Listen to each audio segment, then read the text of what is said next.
Hello, my dudes, and welcome back to the Mikey and the Press Pass podcast. I'm Michael. I am David. Whoa, Dave, how are you doing? Welcome back to Charlie Rose, guys. What? I'm gonna sexually assault you. Yeah, okay. I don't know. I was wearing a blazer tonight. I thought maybe it was like more professional. Almost there. We almost got like the background and have the table talk. Yeah, almost there. We've got we need 4 more chairs. We're all set. And viewers, I think. We might win some of those. So, do you know what we're smoking? What we're enjoying today? Ooh, what's that? It says Halloween. It's a Tatuaje. I don't know. Tatuaje Halloween event only cigar. From when? I mean, don't say Halloween. It's kind of obvious. Yeah. From I heard 2019, I think. Oh. Where did you get them? Chris Davis. Oh. I guess they were supposed to do a Tat Halloween event, but it fell through or something. But they did send cigars. Yeah, I remember hearing something to that effect. Let's find out if it tastes like a pumpkin. I don't know. It could. No. It is on the drier side of taste like.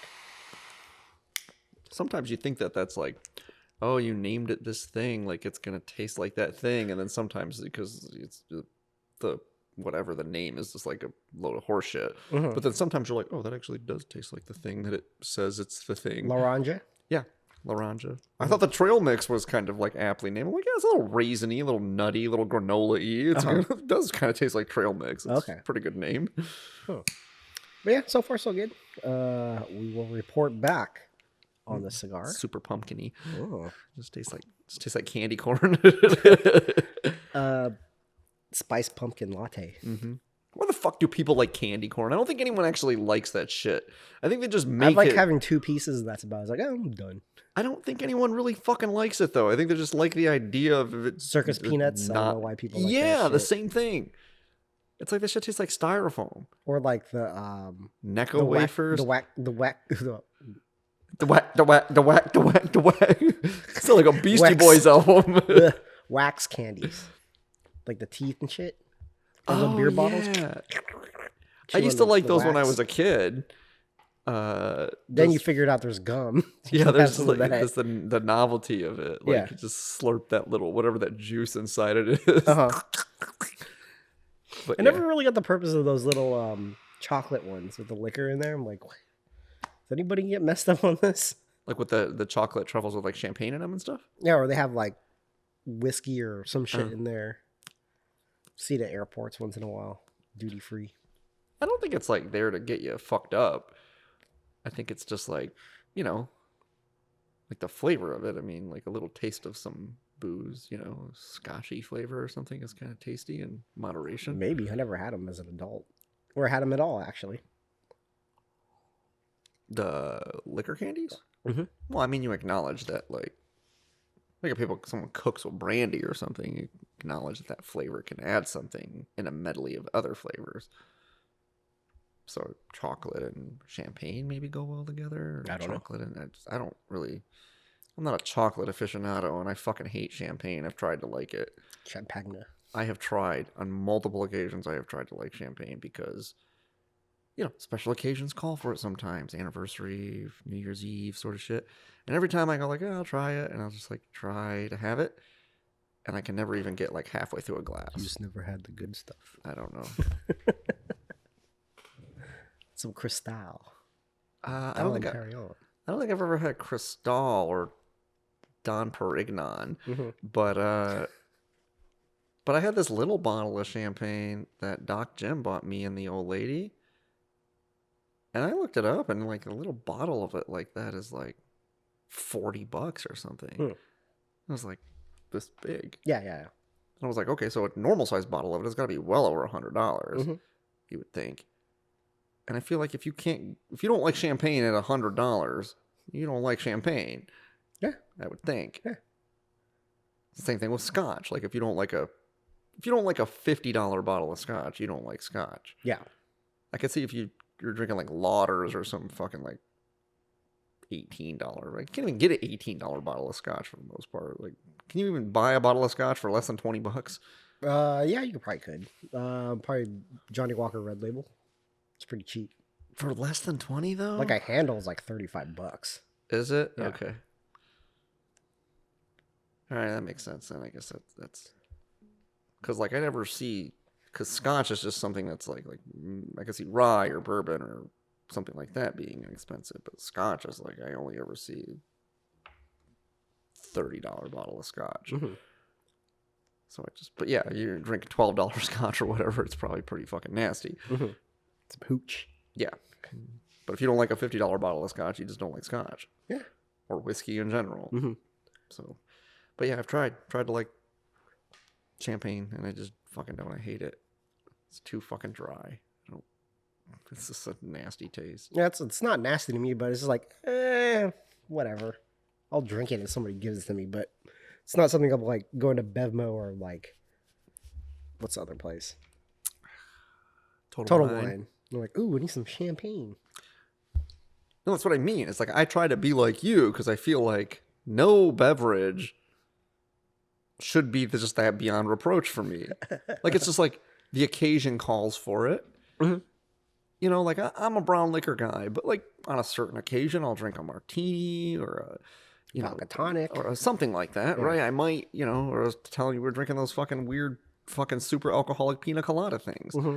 And when I was in the Florida Keys, it was just like all fucking mojitos and margaritas. Yeah. Both of which are good. I don't drink them often, but the occasion called for it, right? I'm not going to sit on the beach drinking Scotch. That's weird. Right? It's not a beach drink. Just sitting there with your dram, like, yeah, the sun. It just doesn't really do it. And so I wanted to be that way with champagne. Like, how bad can it be? I'm like, maybe I got a bad whatever. After like 4 or 5 times, I was making excuses for the champagne. And after a while, I was like, I just don't I'm not in the mood. I just don't like it. It's just fucking not tasty stuff. It just tastes, I don't know. What's that realization when we first started playing pool? Like, we came out of the pool hall and you're like, you know what? I don't like beer. I fucking hate it. I'm never drinking it again. I was like, all right. I wouldn't say I hate it. I just don't like it anymore. I used to like beer. Declared it like, you know what? I don't even like it anymore. I was like, all right. I don't think anyone's putting a gun to your head, but okay, you can do whatever you want, bro. Yeah, I was just like, I don't think I like this anymore. I don't fucking know why I keep drinking it. It wasn't like someone was putting a gun to my head. It was like I was disappointed in myself. Meow. I was disappointed in myself for like continuing to drink it when I obviously had made up my mind that I don't like it, and I just kept doing it out of fucking habit.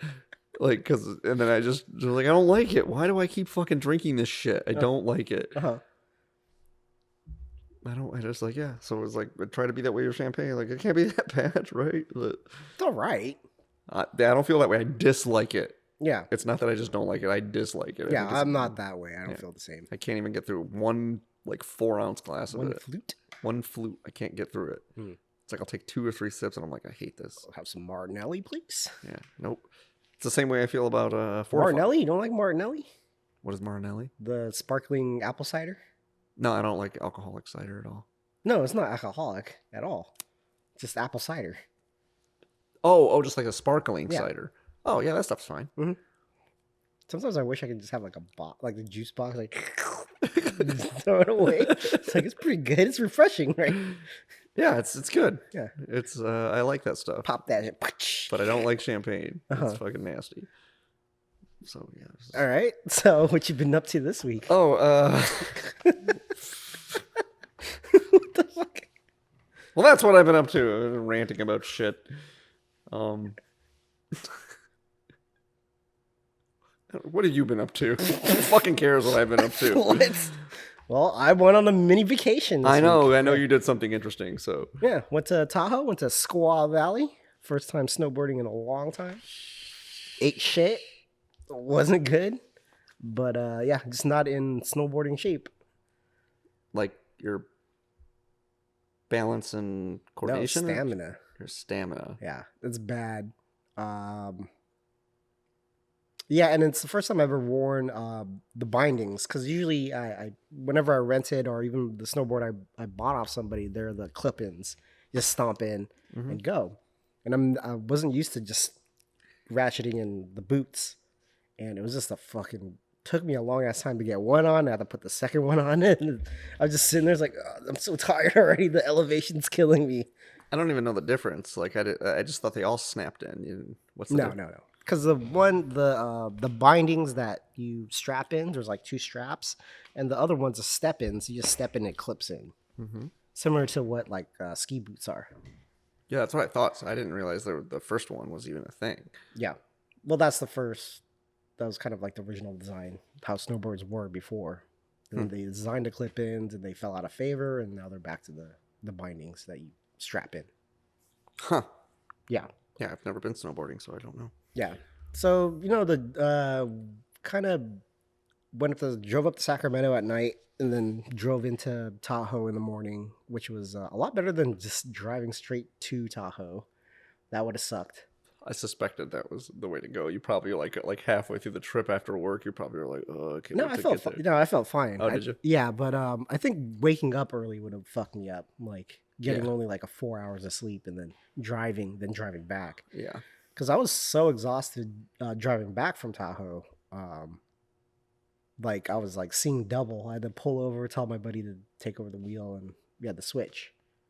Oh, This is you like drove with someone, back, right? but driving up it was solo to Wait. Sacramento. Wait, how did that work? You took your car and then he took his car? And Yeah, then because there was 4 people in one car. Oh, they carpooled, and Yeah. so he just rode back with you. Mhm. I was like, well, what do you do with this fucking car? Yeah. Gotcha. Yeah, so it was a fun trip. It was like pretty much a big reunion because I haven't seen pretty much all of them for about a year and a half. Damn. So it was fun catching up. Saw someone I haven't seen in 15 years. I was like, bro, what the fuck? It's a nice little reunion. Who are you? What's going on? Yeah. I don't even know you anymore. Leave me alone. Yeah, it's always funny when you talk to somebody that you haven't talked to in a long time, and it's like sometimes it goes like awkwardly. Like you're just like, hey, what's up? But like if you really like that person, like for the most part, from what I understand, like guys are this way. They could just it's like they just pushed pause Yeah. on their friendship, and you Yeah. just pick up with all your fucking old shenanigans immediately. Yep, Like, that was how it was. It's like, yeah, fucking good. Play the remember when game, you know. We didn't really play that much. Inside jokes. Probably. Yeah. Just dicked around a whole bunch. We just fuck around too much. Yeah. So that's how it went. So it's pretty much like that whole friend group is like you said, we just pressed pause and came back to play, and that was it. See you in a couple months. Planned up another trip in the summer. Snowboarding? No, camping. Oh. Yeah. Camping? Glamping. Glamping? Yeah. What is that? Like glamorous camping? Yeah, it's like car camping basically. Ah. So that's gonna be fun. Excited for that. That's gonna be up in near Donner Lake, I think. So that should be fun. Oh, where all those people ate each other? Yeah. I've been to that campsite or around that campsite or that area at least, and it is creepy knowing the history of the Donner Party. Yeah. You're like, these people fucking ate each other around here, bro. One another. Excuse me. Oh. Excuse me. They ate one another. So yeah, that's kind of creepy. Mm-hmm. Yeah, it was fun. It was good to see everybody. COVID's a motherfucker. And you were sore after. Yeah, I was like, hey, after extended my elbow. You want to go play pool? And I was like I couldn't. The tone didn't come through, but I was like, yeah, I'll go play pool. I was like, you're like, I'm sore. I'm like, yeah, I thought you might be. Yeah, didn't have the energy. Yeah. No, that's cool. We went and shot tonight, so that was cool. Yeah, It's not as bad as I thought. I keep expecting it just to fucking like shit the bed, but actually it was like, it's fine. it's fine. Everything's fine, guys. I mean, like the skill set's not sharpened, but like I don't feel like I'm shooting terribly poorly. But yeah, that was more exciting than what I fucking did all week, which is basically just more of the fucking same. So No TVs. Last week you were talking about because we skipped D&D twice. 2 nights. You said you was gonna watch some movies. Nope. I watched One Flew Over the Cuckoo's Nest with my old lady because she had never seen it, and I haven't watched it in years. A little overrated. Really? I think it's a really good movie. It's a fine movie. It's just like, I think it's a really good movie, not a great movie. mm-hmm. But it's on my list of ARC movies. Like, if you had to make a list of, like, the 100 movies, you don't think it'd be on that list? Because I do. It's pretty good. It's one of those things, one of those movies where it's like a character study, but nothing really happens in the plot. It's like, okay, he's in the crazy house and he gets lobotomized, and all right. Yeah, it was funny because it occurred to me, this is how I can tell I spend too much time with my old lady. As I'm watching it, and I was like, in my head, I was thinking, I never really noticed the similarities and themes between this movie and Cool Hand Luke. And I really love Cool Hand Luke, and I like One Flew Over the Cuckoo's Nest. And then my old lady is like, I'm getting a real strong Cool Hand Luke vibe from this movie. I'm like, yeah, me too. It was really weird. But, yeah, I'm kind of glad that movie is on the arc that my uncle's making me, because there's some things in it that I think would probably get it canceled. That I'm like, okay, yeah, that's probably not cool. But also, too, like, that's one of those movies that the more you watch it, or maybe just if you watch it as, like, the age that we are, so, like, Nurse Ratched is kind of like a stand-in for, like, overbearing authority figure, right? Mm-hmm. But really in the movie, she's really not as villainous as all that. Mm-hmm. Like, she's really not that bad. I mean, she's just doing her job. She is. She is just doing her job. Mm-hmm. And there's, like, some interesting dynamics going on there. It's similar to when you watch Beauty and the Beast. You kind of, as an adult, watch it and you think, like, Gaston's not a bad guy. He's ill-informed, but he's not a bad guy. He's mistaken, but his intents are... I mean, if you had an old lady and you were, like, in love with her or whatever, and, all the kind of, like, patriarchal overtones notwithstanding, you got an old lady, and then she gets kidnapped by a monster, and he's, like, really creepy, and, the village fucking is all afraid of him, and you're like the alpha male in the village, and this is your old lady that's been taken. You save him, right? Well, what the fuck are you gonna do? You're gonna go after that guy and fucking, like, fuck him up, right? Get your old lady back, like any reasonable person would do. But yeah, for some reason we're supposed to think that he's, like, terrible, and it's like this bitch has Stockholm syndrome over here, and he's trying to save her. Yeah, and you're trying to make the guy that's, like. Yeah, you have no proof. You have no proof that if you fall in love with this beast, he's going to turn back to something. You're going to save him. You have these things that are, like, colluding with the monster, kind of like putting junk in her head. Yeah, and it's you don't know if they're lying.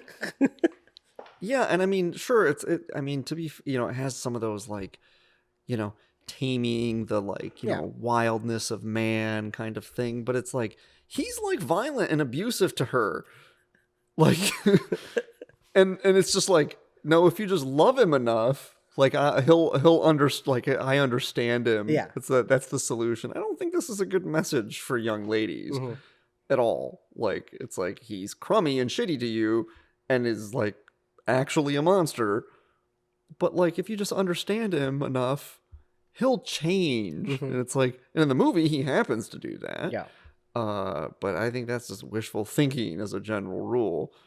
Like, Gaston's perception is like, oh, he's a monster. Monsters are bad. Yeah.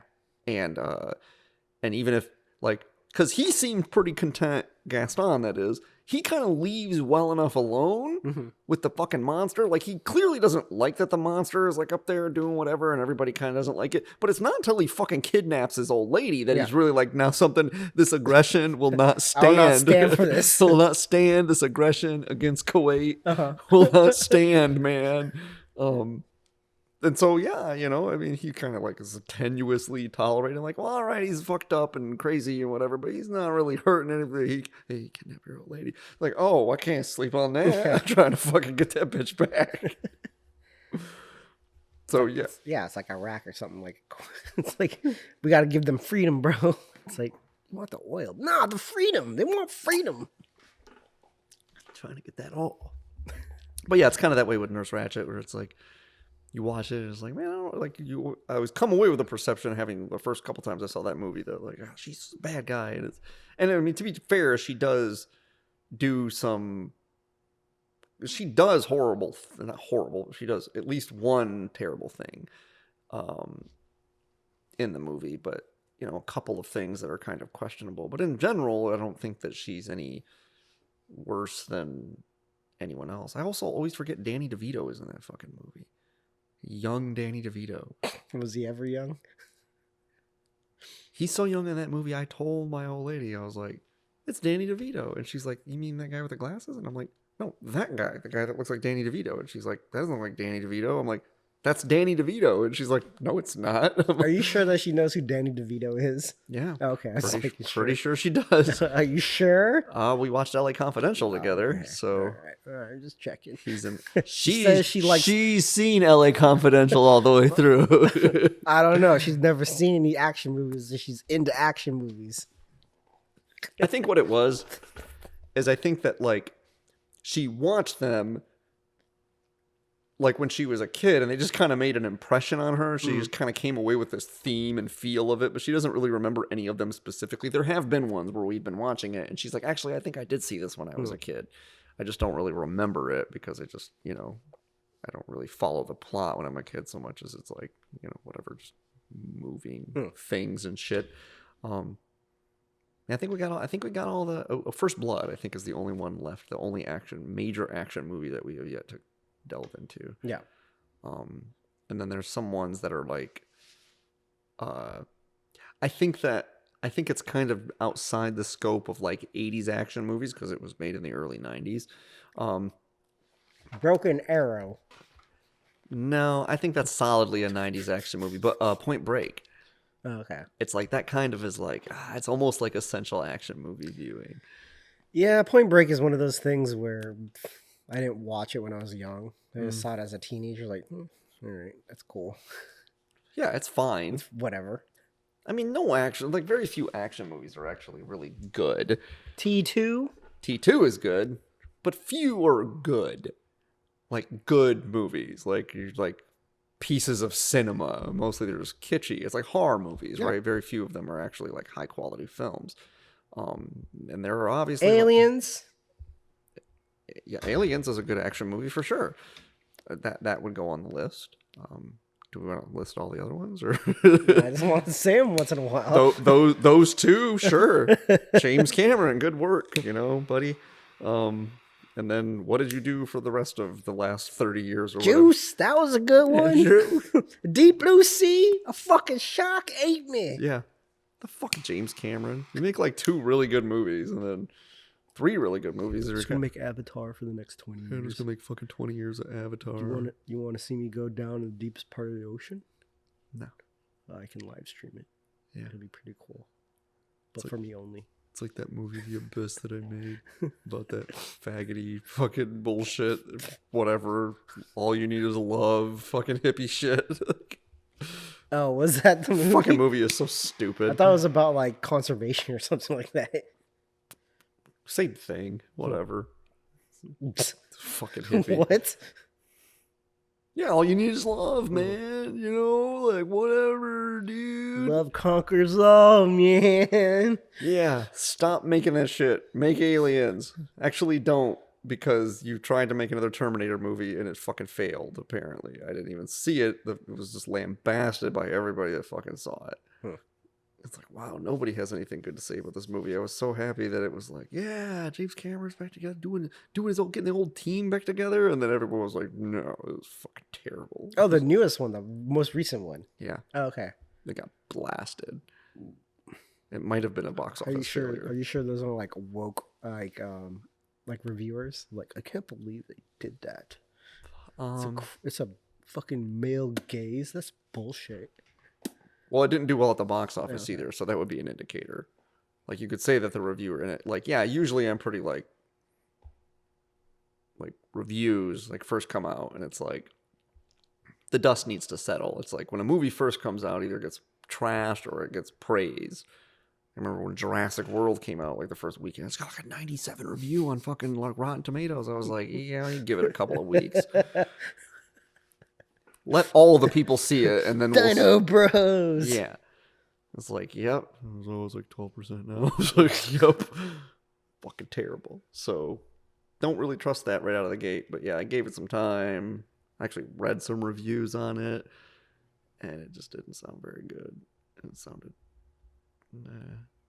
So, I was like, whatever. Whatever. There's 2 good Terminator movies and a 7-film franchise or whatever it is. Salvation? Was that any good? I haven't watched anything T3. I watched some of it. I don't remember most of it, so I guess that's a bad thing.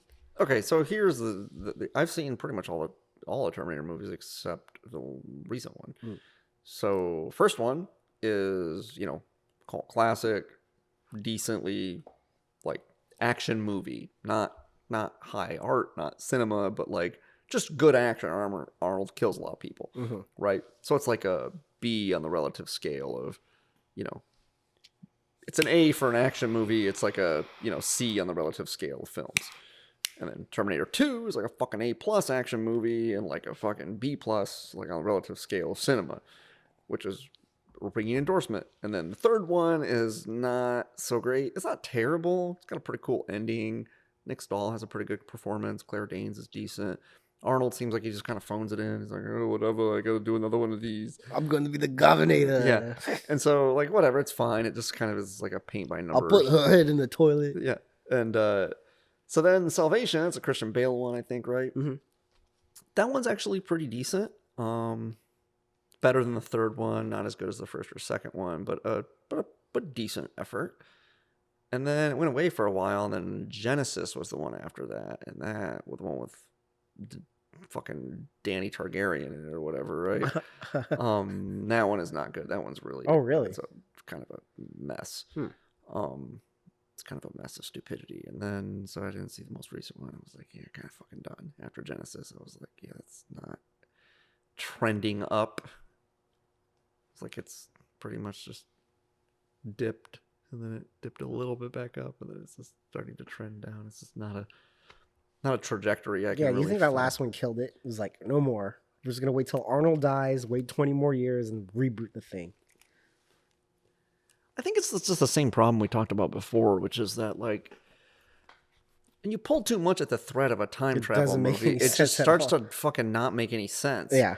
And it's just like, you got to keep the scope really simple, and that's not doable when you're talking about the fate of the world, right? Typically.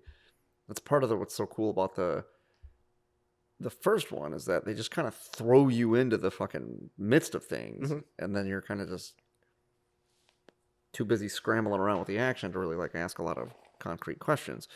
And then the more you try to explain it, the worse you're off you are.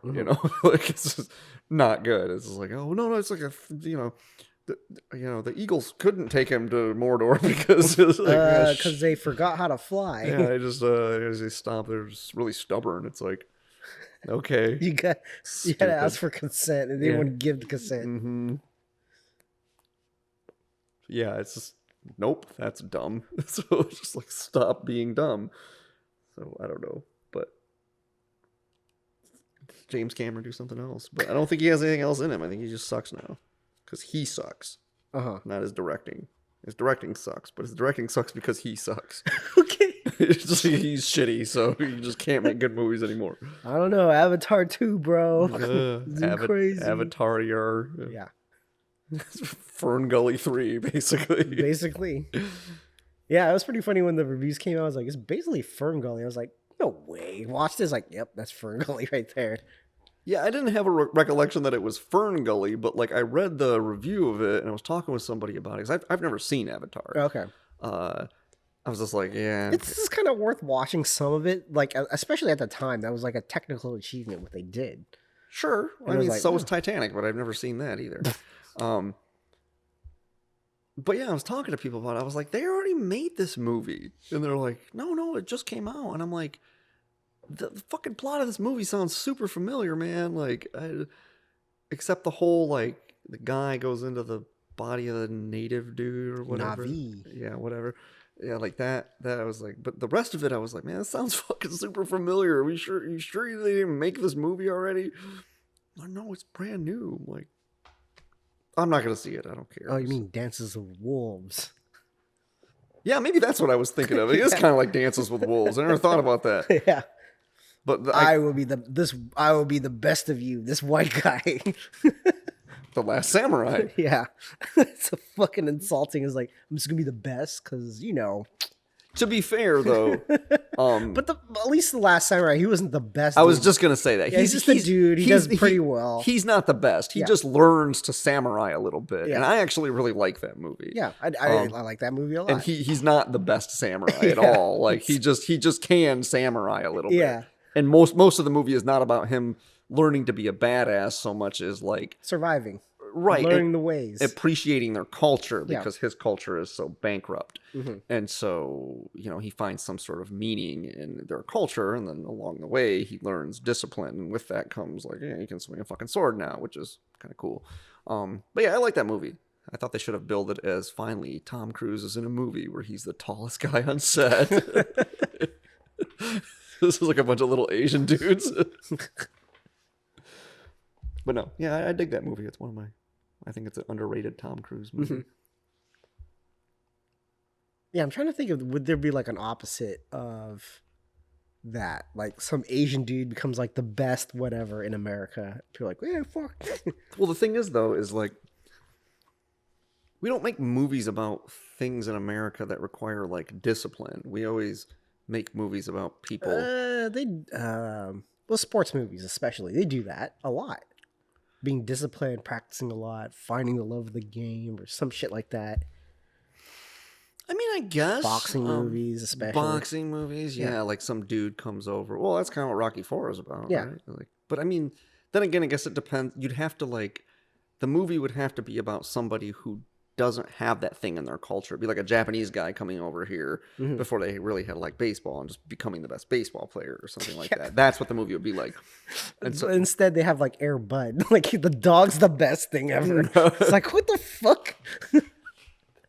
at basketball and football, Yeah, and soccer. Whoa, that guy's a talented dog. He is. Yeah. Golden receiver. Whoa. That is one of the better subtitle sequels for a fucking movie. Air Bud 2 Golden Receiver. It's like fucking awesome. How many movies did they make of those things? Well, there's a soccer one. There's the I think the basketball one and the football one. Okay. I think. I don't know. I never saw any of them. So No. I don't watch movies with animals in them largely, where like the animals are the stars. I think. Yeah, I where they just talk or something I like find that. them. I remember seeing. The only thing I could think of is like Babe. I didn't see that either. Oh. The only one I remember watching was the second Homeward Bound movie, The Incredible Journey. Homeward Bound, The Incredible Journey, right? Where they had like the animals actually were supposed, like they had voice over actors. Because in the first one, I think there was just a narrator, right? Mm-hmm. And then in the second one, they had like voiceovers where it was like they were supposed to be talking, and I was like, oh, cool. I guess. And then like I remember seeing it like when my brothers were watching it when I was a little older, and I remember thinking like, and don't get me wrong, I'm not like some PETA nut or anything like that, but I'm like, man, they make this whole movie. There's a lot of footage of these animals like doing all this stuff. I don't imagine like. It's kind of fucking mean, man. Like just like making this animals like make a fucking movie animal, like make it cat, like get over there, do this, do tricks, It's like apparently the was it Otis and Milo? Milo and Otis. Okay, I think they filmed it in Japan or somewhere in Asia, and they just have like a bunch of puppies and kittens, and they would just throw them down rivers and stuff like that. And like, well, another one died, just throw another one in there. Yeah, which is it's like just one of those things that it's like. You play to people's like love of like adorable animals, and they care so much about animals, but in order to make them dance like little monkeys, you have to be kind of cruel to them. Yeah. But the people that watch those kind of movies do not want to be confronted with that shit. Like never, right? It's like I remember having this discussion with a gal that I knew when I was in college, and she had like a pet rat and like some other fucking animal, and she was like talking about being like, she's like, I saw some thing when I was in her dorm, about like this thing soliciting contribution from her from PETA. I was like, oh, that's kind of weird. And she's like, oh, I contribute to them, like da da da da. And I was like, you contribute to PETA? And she's like, yeah. I'm like, but you have pets. Yeah. And she's like, so? I'm like, are you unaware that PETA like vocally opposes people having pets? Yeah. Or animal testing for medical research or honey or anything. Like all this shit you're doing, like with animals, like in PETA's eyes, that makes you terrible. Yeah. You're trapping them. And you give them... forcing them to be in cages. Right. It's not for your amusement. It's like, okay, it's fine, I guess. It's not a position I would take, but... You're going to let these things run around? Yeah, I don't understand the whole concept of animal rights. Animals don't have rights. They can't make laws. They can't vote. They don't fucking make money for you. Well, because with rights come responsibilities. Yeah. So it's like animals can't have rights. We can have laws that govern what constitutes cruelty, and I think we should, and those laws are appropriate, right? Shouldn't allow to be cruel to animals, but they can't have rights because like they're just like, what are you gonna let them? Discriminating. You have to have equal black and white dogs here and cats. Right. You can't discriminate. Right. What are you going to arrest a lion if it shits in the street? Yeah. Like, you fucking can't do that. Mauling other lions or gazelles on the freeway. Crimes. Right, exactly. Like, what hate crimes, man. You're not going to do that. Yeah. You throw them into Gen Pop and fucking Chino. Like, here's a lion. Yeah. Like, your cat killed 2 birds. It's going to jail. Yeah, right? I mean, my cat never fucking killed anything, much to my chagrin. It's a pacifist. Like, I don't want to do that. It's just a lazy cunt is what he is. I don't know, whatever. The only thing is, like, from the last time we talked, that it was, or no one was over your place. Like, I guess it ran out of food. Your cat, yeah. Like, yeah, and sometimes he'll do that when he has food. Yeah, that's what's fucking annoying. It's like looks at you, looks at the food. Put it in there. I don't want it there. I'm not even hungry. I just want to know that it's there. What is the deal with your cat? It's so weird. He's just not a cat, really. Yeah. He's just like, all of his cat genes are broken. Like, it never reverts to any cat genes when other cats are around. It's like, oh, I'm a cat. I forgot. And then he'll just run around, do cat stuff. Nope. No? No. When I lived with New Ben, and he had cats. Uh-huh. And no, actually, it was original Ben. Mm-hmm. It was Ben when I lived with Ben, and Ben had cats, and his cats were even like one of them was even older than my cat. Mm-hmm. But they would occasionally try to like cat with my cat, and my cat would just be like, "Oh, what are you doing? Leave me alone!" Right? Like he'd just run away. Like he didn't want to play with them. He didn't want to like. And same thing when Chris Davis's cats. Like he had kittens, right? Like a little cat, Clay. Or whatever little white cat that he has, and that cat would just like fucking fuck my cat up, chase him around like, fuck, let's play, bro. Well, yeah, I'm all amped up, and it's like, get away from me. Like you really got to push him like basically into a corner, because Chris's cats and also Ben's cats are significantly smaller than my cat. Okay. My cat's probably like 12 or 13 pounds, and maybe only even 10 or 11 pounds, but these cats are like 4, 5, 6 pounds. They're fucking little. And they'll just fucking fuck him up until like they agitate him enough that he just like bites the back of their neck and like pins them to the ground. Like, I don't want to play. Leave me the fuck alone. But it takes a lot. I mean, like, I remember I had to have a talk with Ben about, my cat's so passive that like he fed his cats this like, I don't know, organic, fair trade, fucking jerk off cat food, right? And apparently it tastes like shit. And I feed my cat like cat food, like from the dollar store. You're like, here. That's a picture of my cat. Good enough. No, I feed my cat Imes. Great aid horse meat. No. I feed my cat Imes, right? Because it's the most, it's the least expensive cat food that has a decent amount of protein in it, but still isn't 100% protein because it's not good. You want some grain in the cat food, right? And so Imes has some grain, but it has like a decent amount of protein. And of all the things that are in that category of like a 70-30 split or a 80-20 split or whatever it is, it's like the least expensive when you buy a really big bag of it. Mm-hmm. And so it's better than Friskies, but it's not like the super fancy high end, like $50 a bag shit. It's like pretty much the best cat food you can get like at like a Safeway or a Target without going to a pet supplies place. Yeah. Right. So I feed my cat that, right? And it seems like he's alive still. And so, but apparently it tastes way better than the shit that he feeds their cats. So his cats would just like come tofu? in. They would, yeah, pretty much. Here. They would just come in and eat my cat's lunch, and he would just fucking let them. Oh. Yeah, he'd just be like, I guess I was hungry. Yeah. I'm not hungry anymore, Yeah. I guess. And so I had to have a talk with him, like, hey, man, you got to keep your fucking cats from, like, eating my cat's food, right? Like, because I'm not paying to feed your fucking cats. I'm going through, like, 3 times as much cat food all of a sudden. What am I supposed to do? Talk to my cats, bro? Yeah, it's like he didn't say that, but he was just like, I'll have a talk with them, okay? I can't guarantee it. I can't speak cat, but I'm pretty sure they understand human. That's more or less was his position. And my position, which I felt like was not unfair, which was, look, man, this is a you problem, not a me problem, right? You want me to solve the problem, I will solve the problem, but I don't think you'll like what it means for your cats, right? So whatever you got to do to figure out a way to get your cats to stop eating my cat's food, great, problem solved. Yeah. But if you don't solve the problem, I will solve the problem, and your cats will not be happy with me, I promise you. Yeah. So figure it out, or I'm going to figure it out, because I'm not going to feed your fucking cats and have them all up in my room and have my cat going hungry. That's not how I roll. Yeah. I've had this roommate for a decade. These people are new. Yeah. Fuck off. Well, you forgot to mention that this guy was like absent all the time. He was never there. Yeah, and he would make you do all the chores. It's like, do you like your cats at all? Or what the fuck? You just like saying that you own a cat? He rented the room just for his fucking cats. Yeah.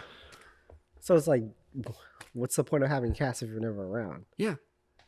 And then he moved the cats out because he like got to a point where he was like, he wanted me to like give medicine to his cat, and then he didn't like how I was giving the medicine to his cat. Like, how would you know? You're not even here. I don't know. I guess he just thought I wasn't giving him the right amount of medicine or whatever. I don't fucking know. But like, he was just being all super. He's just being like a fucking Karen about the whole situation. Yeah, he was just being annoying. Talk to your fucking manager. Yeah, just like, but not aggressive. He's just like, oh well, hey, here's the thing, and can you make sure like, you know, I give them like the filtered water, and like, I'm like, okay, I'll be sure to do that, right? Like, nope, getting water out of the fucking sink. I'm not gonna like wait to filter the fucking water. Like, does your cat like Fiji water, or wants the smart water? Yeah, some electrolytes for your cat. Yeah. So I give my cat the, smart water because, electrolytes. Cats need electrolytes. Yeah. It's like, just seriously. It's like, this is the kind of guy you were dealing with. Like, he's not a guy. I don't even know why I would call him that. He's just like, this is a guy who got married and took his wife's last name. I'm not kidding. That happened. Which, whatever. That's fine. You don't have, like, okay, like, if a woman doesn't want to, like, if you have a talk about it and she doesn't want to take your last name, that's fine. Whatever. That's great. Yeah. If she wants to put a hyphen in there, I don't give a shit. Whatever you want to do with your fucking name, do with whatever your name. But, like this is clearly willingly. It's like, did he get, like, bullied into that? Or it's like, baby, I'll take your name because I love you so much. It just, it's some sort of commentary on the whole, like, marriage, like, taking the name thing, and it's like, dude, just don't do it then. If you don't like that custom, no one is forcing you to do it. It's fine. You just have to like have some sort of like virtue signaling fucking like, like turning it all on its head or something. Well, I had her propose to me, and like she carried me over the threshold. It's I like, wore a veil over my face. Right, exactly. I wore a veil and like stayed a virgin until like, it's like, great, good for you, man. Fucking whatever. Or those weirdos is like, we had joint bachelor and bachelorette parties. Is like, ugh, gross. Yeah, the thing is a fucking bachelorette is not a thing. It's not a word. I don't know what. No, we used to have a word for unmarried women. They were called maidens, but that's not like cool to say anymore. Also, maiden party sounds, I don't know, kind of weird or dirty in some way. Wench party. Yeah, wench party. Yeah. Maiden, right? Like it's, but that word is a carryover from, because the implication was that if you were married, you were never married, you were also a virgin, and that's not a thing that society does anymore. So yeah, it's like it was a bachelorette party, and generally speaking, I think bachelorette parties are just kind of gross. And they're grosser than bachelor parties because it just feels. I mean, bachelor parties are gross too, but like, But it's funny though, they have like the dick necklaces and dick straws, and it's like they're just trying too hard to pretend like those are things they're really like. You know, turn like 'em on. the boys do it, and so we're just gonna like go up to 11. It's like no, most bachelor parties, like maybe they have a stripper, or maybe they go to a strip club, but mostly it's booze and cigars and poker or whatever, and there's probably some tits in there, and like, but like yeah, the bachelorette party is just all themed around dicks. Everything's just dicks, and it's like. You ain't seen this many dicks in your whole life as there are in this room right now. Facsimiles of dicks, dick similes. So it's like, it just feels like you're being like, yeah, I like this. Yeah, but you don't. You probably rather just have like a tea party or something that women actually like or whatever, you know? And so I just don't get it. It just feels so forced and ham-fisted. Oh, if they like it. I don't think Who they am do. I to say? I don't think they do. I think they just like want to like it, or they like the kitsch of it is probably more likely. Sure. It's not like something they enjoy doing, otherwise they would do it more They frequently. do it for the gram. I guess, yeah. Uh-huh. Like they don't obviously like seeing strippers.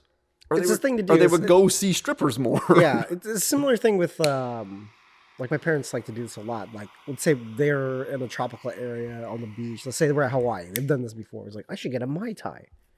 I'm like, why? You don't even drink. Yeah. Oh, no, it's the thing to do. You're supposed to do that. I'm like, okay.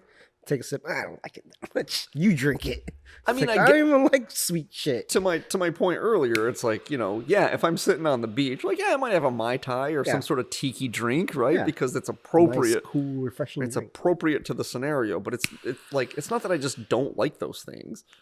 It's just, generally speaking, I don't like them like outside of a certain context. Maybe the bachelorette party is the context for them, but like, why would that be? It's like, guys always like, ogling naked women from what I can tell. I mean, I'm an anomaly here. I don't like strip clubs. I don't. Candy to the stage. Get your dollar bills out. Yeah, it's just Show some love.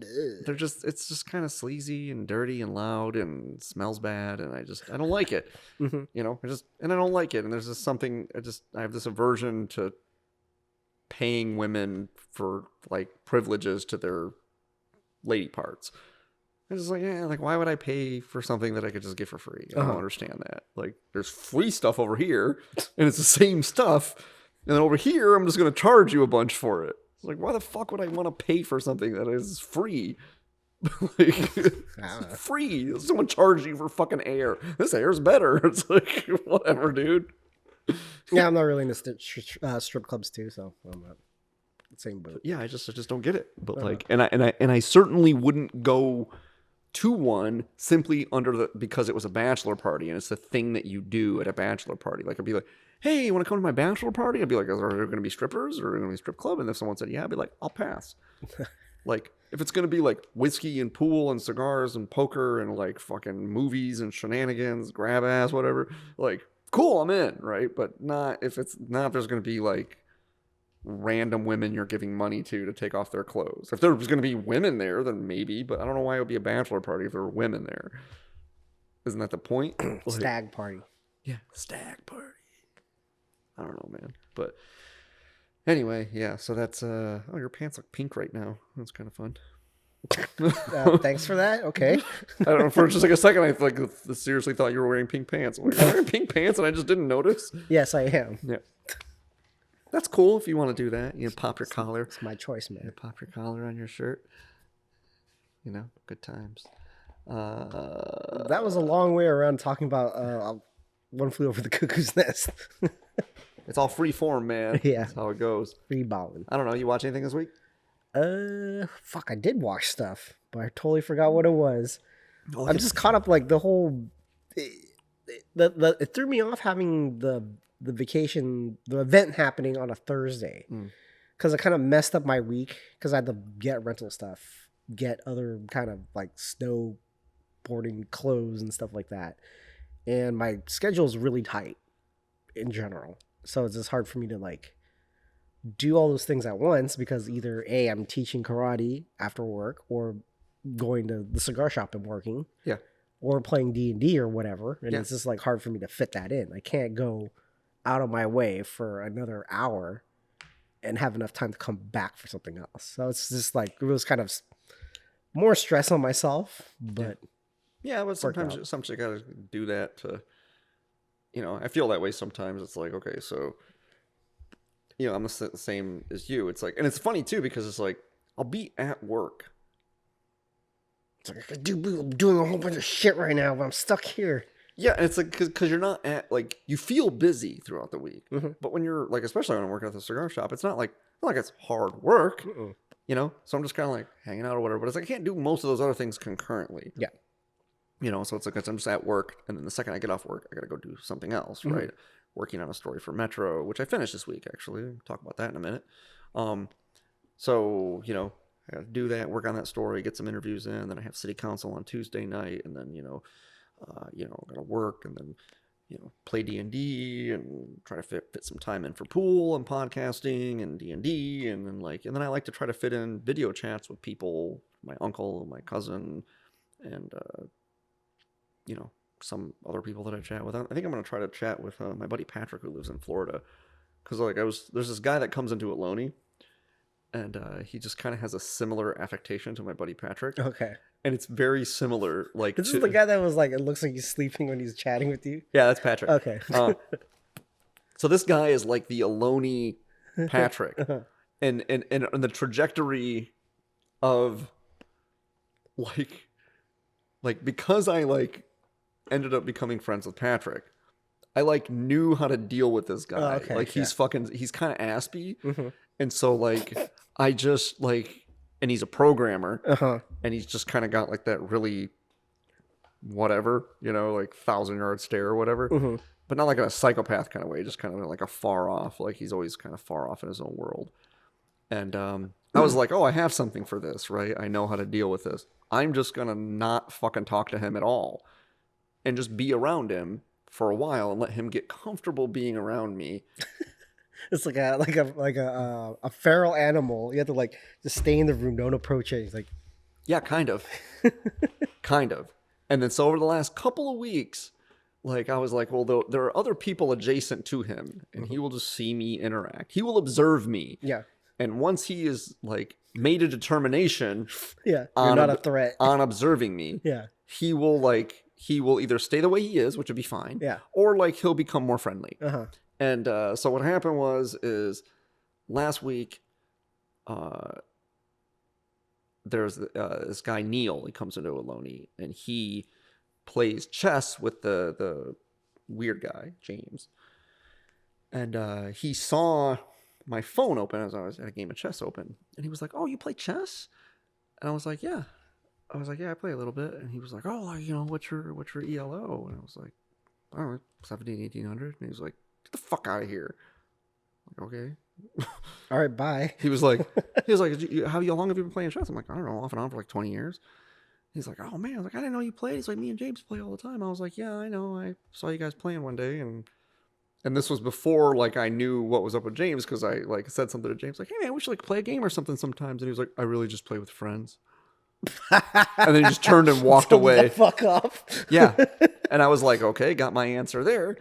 But then Neil and I were talking about chess a little bit, and then the next day I had the game open, and it was sitting there, and James came up to buy something, and I saw him just kind of I saw him just kind of leaning over, looking at what I was doing.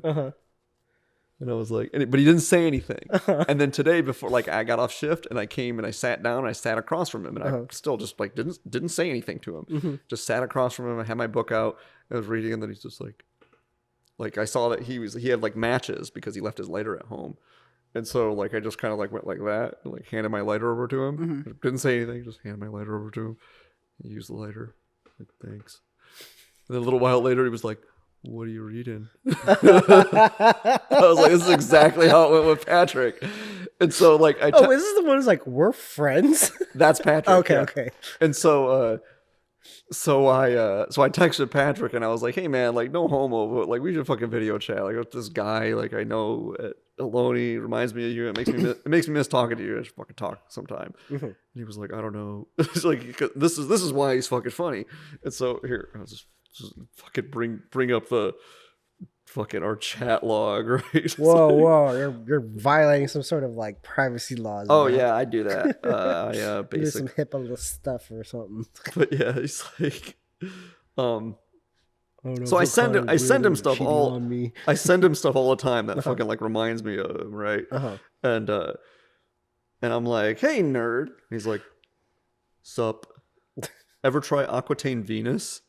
Like just no fucking lube to the conversation at all. Yeah, I'm just like, it in. what's up? Ever try the Aquitaine Venus? And I said, nope, it good. He's like, it's my new favorite Roma craft. And I was like, that's a bold statement, my friend. I choose my words intentionally, is what he says. Okay, I get it. I know, we should video chat sometime. There's this guy that comes in the cigar shop where I work that makes me miss talking to you, no homo. He's like, just moved to Florida. And I was like, yeah, too hot. And he's like, it's totally safe here. The hurricanes wipe out coronavirus. I was like, oh yeah, I bet. I was like, I don't really care about Rona. I just can't deal with geriatrics and heat. Hurricanes wait for Rona to take out the old people first. For the heat waves, we just use AC. It's a perfectly balanced system. Anyway, I might have to be careful with the video chat. People in the cigar shop might assume I'm a commie if they hear California in the background. And I said, well, my apartment isn't California. And I was like, and you kind of are a commie. He's like, yeah, they already suspect me. I was like, well, that's not my fault. Why, just be more discreet. Why am I being punished for your pinko tendencies? Mm-hmm. I'm not saying no. Just make sure there's no vegan restaurant in the background or something. Like, yeah, so that's like the kind of dude he is. Just like, and I haven't talked to him in fucking months, right? He just like gets right back in, just like, yeah, fucking stupid. Mm-hmm. I used to play D&D with him. Yeah, and he was always the guy who was like, is he asleep? I can't just like fucking this much of a face. He's got a beard and a fucking like cigars. Just having it right now. But yeah, did I already rail at you about fucking the story that I was working on for Metro and like the source lady yelling at me? Yeah. Oh, okay. I don't know if you talked about it on the podcast. Yeah, No. I don't think so. We talked about it at your house. Oh, that's right. At my house? Come on, man. Sorry, Rona. Cough in my face. Got some manners, bro. No, I had this gal. It was funny because what happened was she called me. This source works for the city of Sunnyvale about this story that I wrote about this relocation of this homeless encampment, which just published the other day. You can read it in Inside San Jose or in your local Metro News. So she calls me with some concerns that she has about the story. And I'm like, okay, well, that's good. If there's something inaccurate, Oh, but no. Let's rewind back. You're kind of the whole thing where you talk to the homeless guy. Yeah. Are you getting to that? Or this seems like it's after you wrote the article? Yeah. I talked to the homeless guy. Oh yeah, I forgot.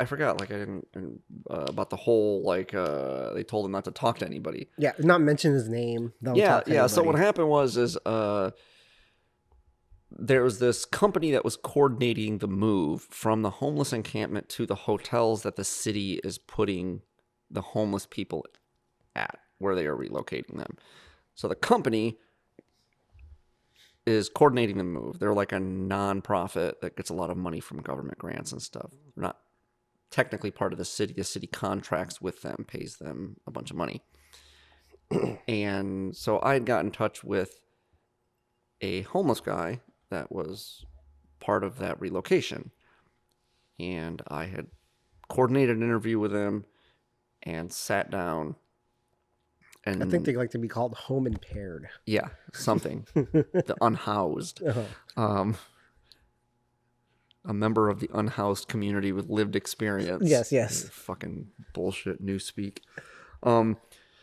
Anyway, so I go to interview the guy, and pretty boilerplate stuff. You always start off the interview with where you're from, how old are you, how do you spell your name, and then usually what you do for a living. But so I just like asked the guy, well, wait, what's your last name there, Mike? And he's like, whoa, I can't tell you that. It's like privy information, man. And I'm like, okay. Well, generally speaking, we try to have our sources be on the record because we can't verify, our readers can't verify that they're a real person without knowing some basic information about them. Can you give me some insight into why you don't want to do that? Because it's not like out of bounds to not have your last name if there is a reason, a good reason, like you fear for your safety, for instance. And that's a legitimate fear where someone might come after you if you're reprisal or something like that. But from what I could tell, there was no such situation. And he was like, well, I just wouldn't want to say anything bad about the company that is organizing the move. And I didn't even get a chance to be like, well, then just don't say anything about those people. But I was like, well, look, man, I kind of got to have your last name. And he was like, well, fine, this interview's over then. And he just hung up on me. And but before he did, he told me that the people at the company coordinating told him not to give out his name to reporters. And so I confronted the lady at the company with this. Hey, what the heck? Did you tell this guy that? And she couches, you know. Heck you mean? Yeah. She couches as like a misunderstanding, right? Which is a nice way of saying that he's a liar. We absolutely did not tell him that, you know, like we encourage our residents to share their stories and like we're not trying to silence anyone. Okay, fine. Do you have somebody that I could talk to? Yeah, I'll get back to you on that. Never did. So through another channel, I end up getting an interview with another person and then the story came together. That was not a very particularly good interview. Go figure. Homeless people don't make great sources. But anyway, so article publishes. My editor seems pretty satisfied with it. I'm pretty satisfied with it. And then I get this lady from the city calling me with some, quote, concerns about the article. And I end up talking to her like, you know, she just kind of vomits all this information on me and tries to breeze past some things. And she's like, okay, well, so there's that concern, you know, and I'd like to move on to my next concern if you don't mind. And apparently she's never fucking dealt with me before because I'm like, I do mind actually. I'd like to get into this a little bit since you brought it up, let's get into what it is that you mean, right? Why don't we do this? And I want to talk about other stuff before he get. No, I mean, she's a PR lady, so she's used to being, you know, pretty assertive. But that's the thing is I think that generally speaking, people that are assertive think that they can just be assertive at people and they will get their way because most often that's the case until you meet somebody who's as assertive as you and as persnickety as me. So I'm like, okay, you want to play this game about like words and the use of them and the context and all that. Like, you're not going to win who can be more fucking persnickety. Yeah. Right? And number one, what are you going to do? You can't fucking fire me. I'm the press. Yeah. And some of her stuff is like, okay, maybe I could see your point there. But like mostly it was just like she wanted more ink for certain things, wanted certain things higher in the story. And I basically just had to tell you I have an editor for those things. Editor determines space for things. Editor determines where things go. And then she flat out denied saying something that she said. I know she said. Because, and you're going to laugh at this, man, because she used the phrase, these people. Oh. She used the phrase, these people. And when she read that in print, she clutched her pearls and came back at me and basically said, I did not say that. Yeah. And I had to say, yes, you did. She was like, did you record our conversation? I was like, no, I need consent to do that. But I assure you that's what you said. Why would you be skeptical that you said it? Because basically, to put the quote into greater context, what she's talking about, her position as the spokesperson for the city is not unfair. It's not an unfair position. They needed to relocate some people from the park because they are doing a big renovation on the park. And that renovation requires a bunch of work, right? Free space with no people that don't have housing. Exactly. around there. So they spent $400,000 out of their budget to relocate these people, provide them with on-site services, provide them with meals, provide them with case That's so management. fucking crazy to me. No, I agree, but they made for lack of a better word, a good faith effort. Cities do not fund services for homeless people.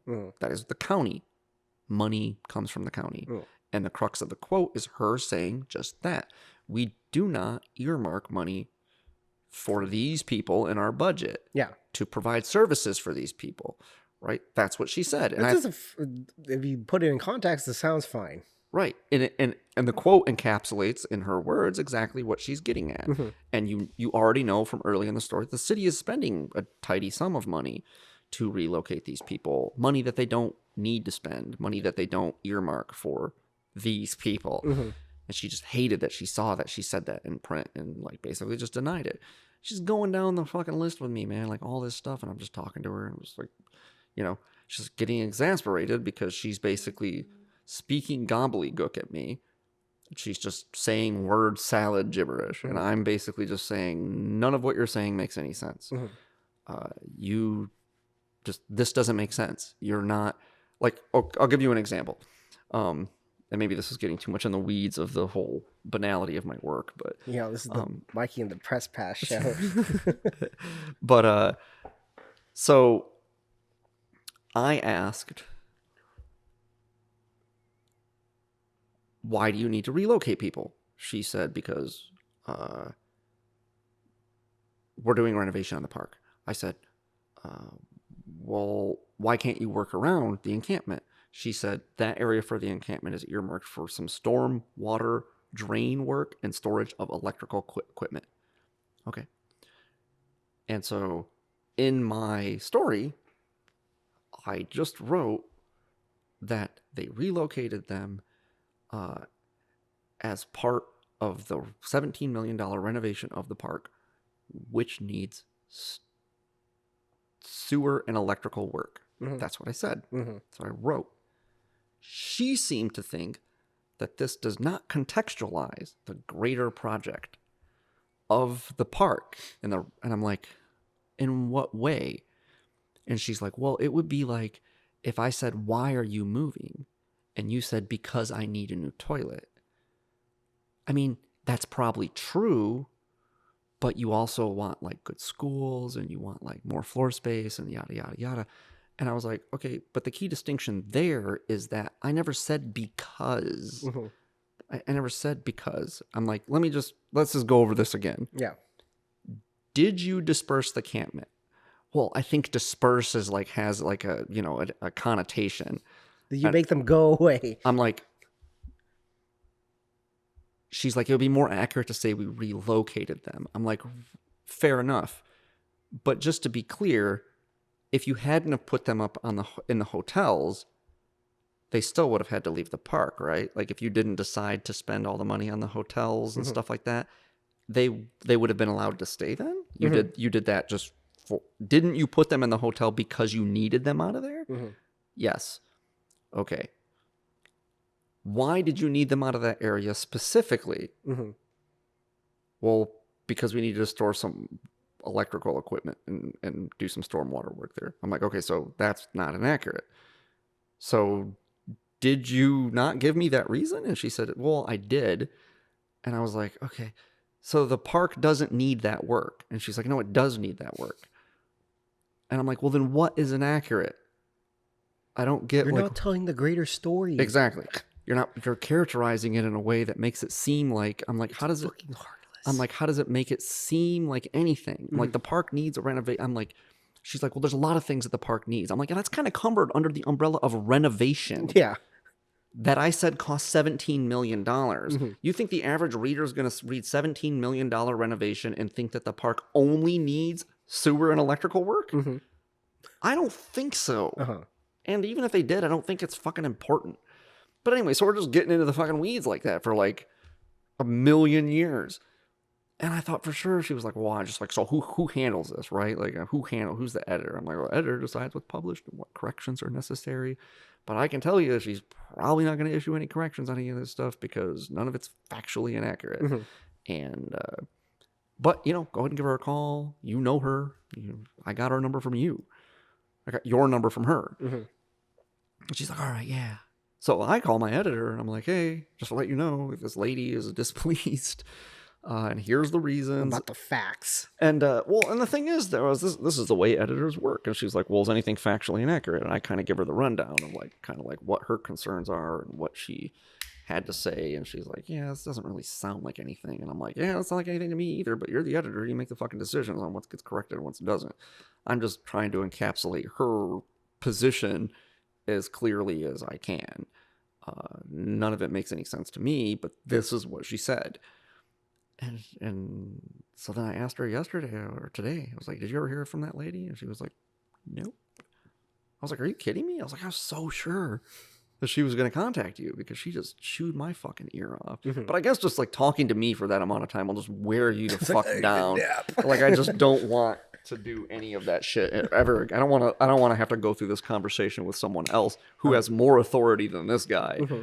right? Who is likely more concerned with like the actuality of things.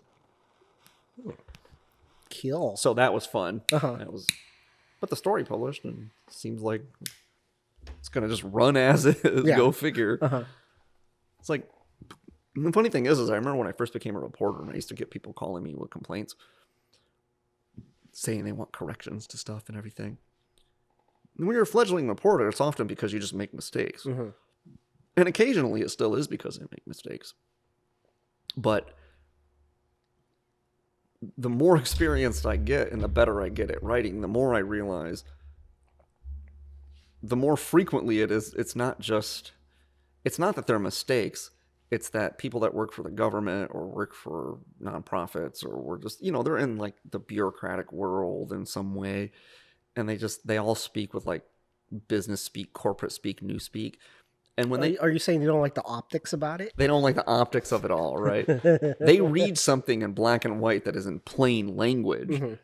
and it sounds like they're so like isolated from like actual everyday language that it seems harsh to them, mm-hmm. and they fucking hate it. And then it stirs some primordial chord inside them, and it just like froths over into this vomit of word salad and criticism that they think is going to be substantive. Because they think that they can just bark at you and you'll do what they want because apparently they don't deal with newspaper reporters or they only deal with fledgling newspaper reporters who just get scared and whatever. It's like, I don't get it. But it hasn't happened in a while. It was kind of, and the thing is too, is I had someone, so on her side of the camp was like the city. And then there was this homeless advocate that I talked to that actually was the lady that put They advocate for homelessness? What? What would you want to do that for? You know what I mean. What? You said they're advocates for homeless. No. I didn't say they were advocates for homelessness. They're advocates for the homeless. Okay, sorry. No, it's pretty good, though. I don't think I want to meet this person. Yeah. I like having a home. Yeah, right. I don't mind paying rent. Just trying to brainwash you into being homeless. Hey, you're part of the system, man. Yeah, she's a little like that. Oh, okay. But she's cool. That was another thing too. Is like that lady, the homeless advocate. She was in the story, and she said basically she said they only relocated this camp because people like me got pissy. Mm-hmm. And the only reason they were even busting up the encampment to begin with is because there's all these people that the encampment is in this park, and the park is not by this like nice neighborhood, and all these nice neighbors like, pissed and moaned about it.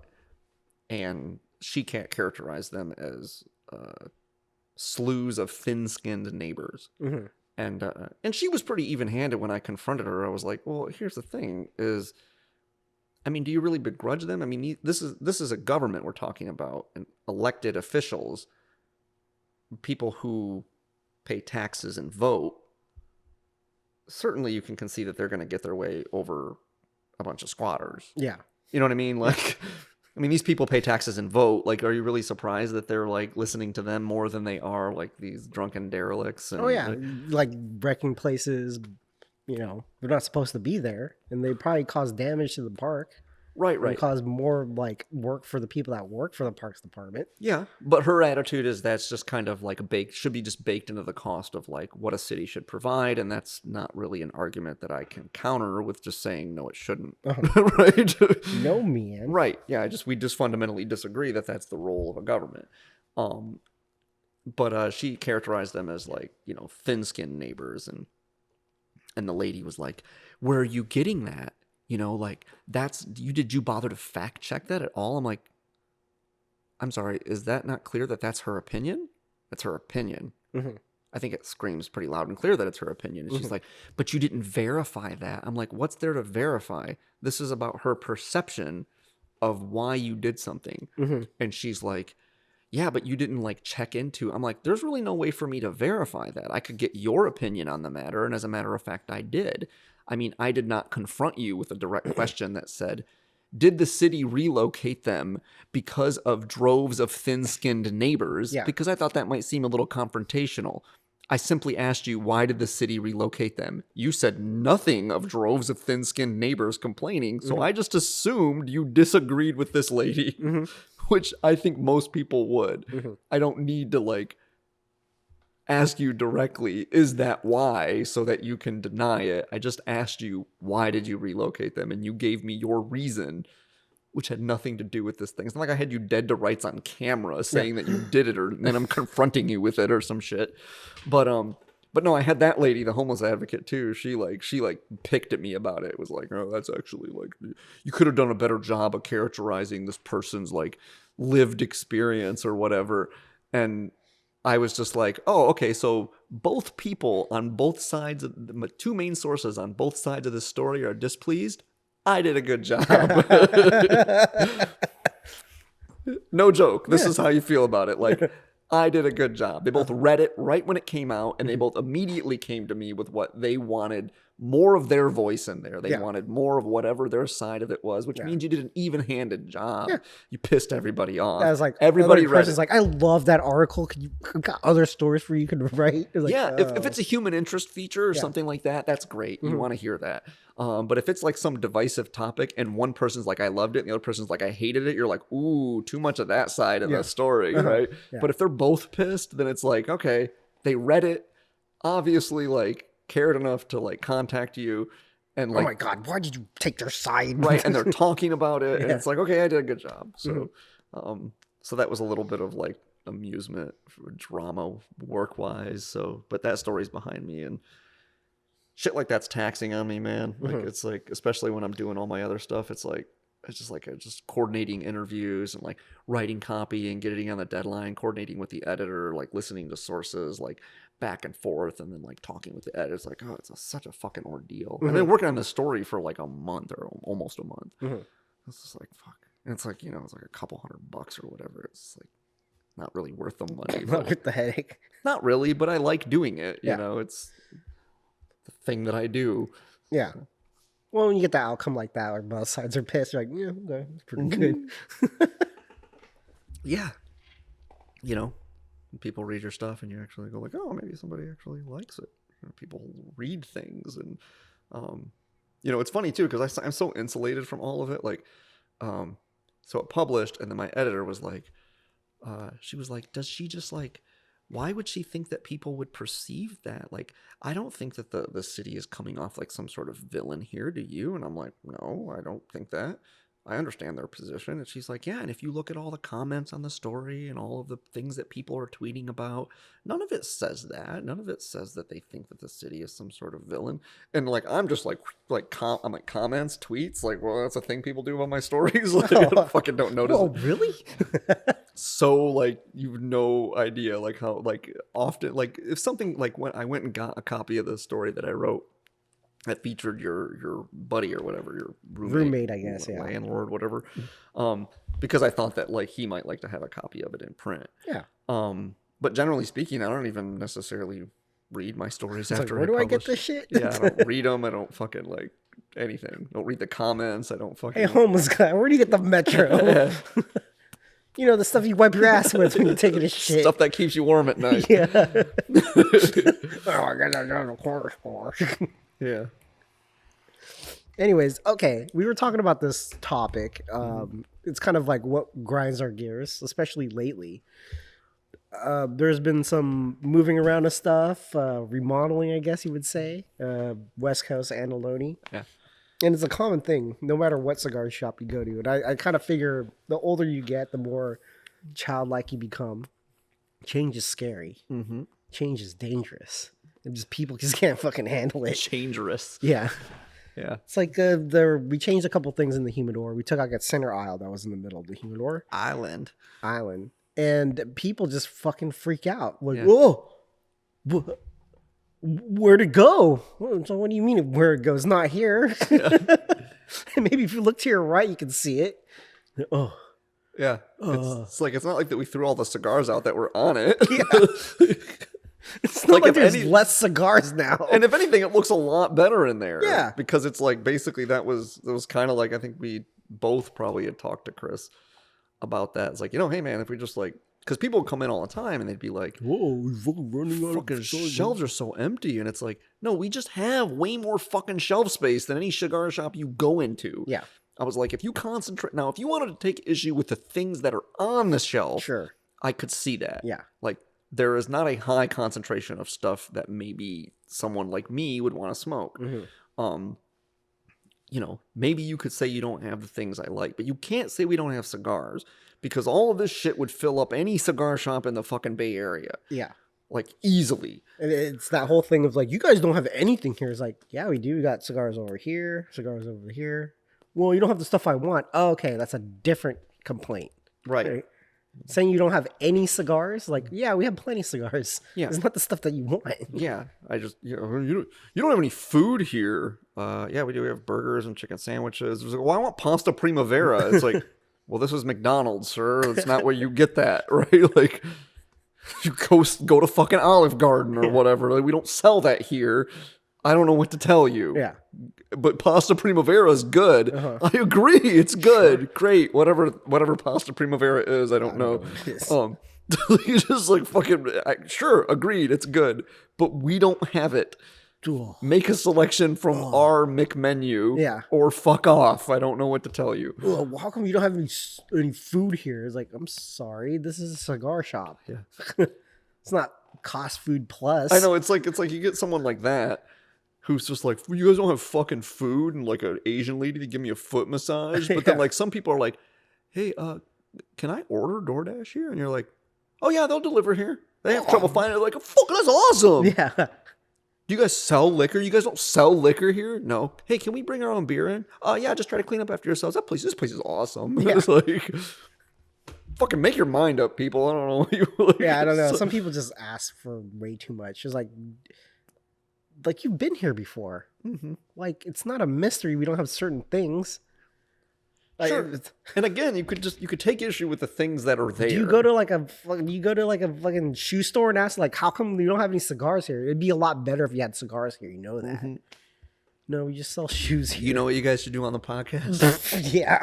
Yep. Yeah. What should we do? Yeah. Please tell me. Yeah. Oh, have you seen any of our episodes? No. I watched our anniversary episode the other day because I realized I never actually watched it or listened to it. Okay. I don't think I've ever fucking listened to this. It was like, oh, watch it.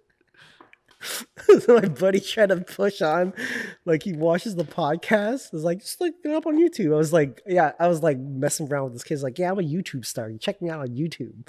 Yeah. He's like, look that shit up. And he's like, okay. I'm subscribed to it. I was like, no, you're not, you fucking liar. Yeah.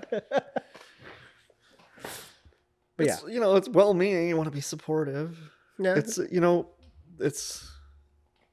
I like just a smattering of people every now and again. I think my buddy Matt is the only person that like continually listens to the podcast. And I know this because when I talk to him, he actually tells me things about like, oh, it was like you guys were talking on the podcast last week. And it's like, it's not like the first 10 or 15 minutes of the fucking episode. Like he'll tell me stuff that like is close to the end cuts. of it. Deep cuts. Yeah. And so like Matt like listens to the fucking podcast because I guess he finds it interesting. Probably because he just misses me, because I fucking miss him too. Uh-huh. And like, this is what it's like, where I just yell at him, but now I just yell at you. And so, like, apparently that's like a thing that people miss when they're away from it for a while. I'm his avatar. Oh man, I see you. This is dirty though. Speaking of which, okay, so my old lady, I guess is what she is. Oh wait, let me think. What? Didn't you rail on her one time on the podcast? No, maybe I did a little bit. Yeah. But I was asking her, I I just inquired. She said something about the podcast. I was like, oh, you still listen to it? And she's like, oh, I listen to it occasionally. And she's like, but I'm not gonna like lie. I really just fast forward through stuff that Mikey talks about. I was like, damn. I was like, but it's like a back and forth. And she's like, yeah, but there's kind of blocks where it's like, you'll talk about stuff for a while. And then Oh, that's a lot of it. yeah. Yeah. So I guess you listen to most of the podcast. No, but she just says like in the blocks where you talk about stuff, she's like, just fast forward through it. I was like, that's mean. I don't She's care. like, I don't know him. And she says that you claimed at the beginning of COVID that everybody in Michigan should die. I didn't remember this. Do you remember saying that?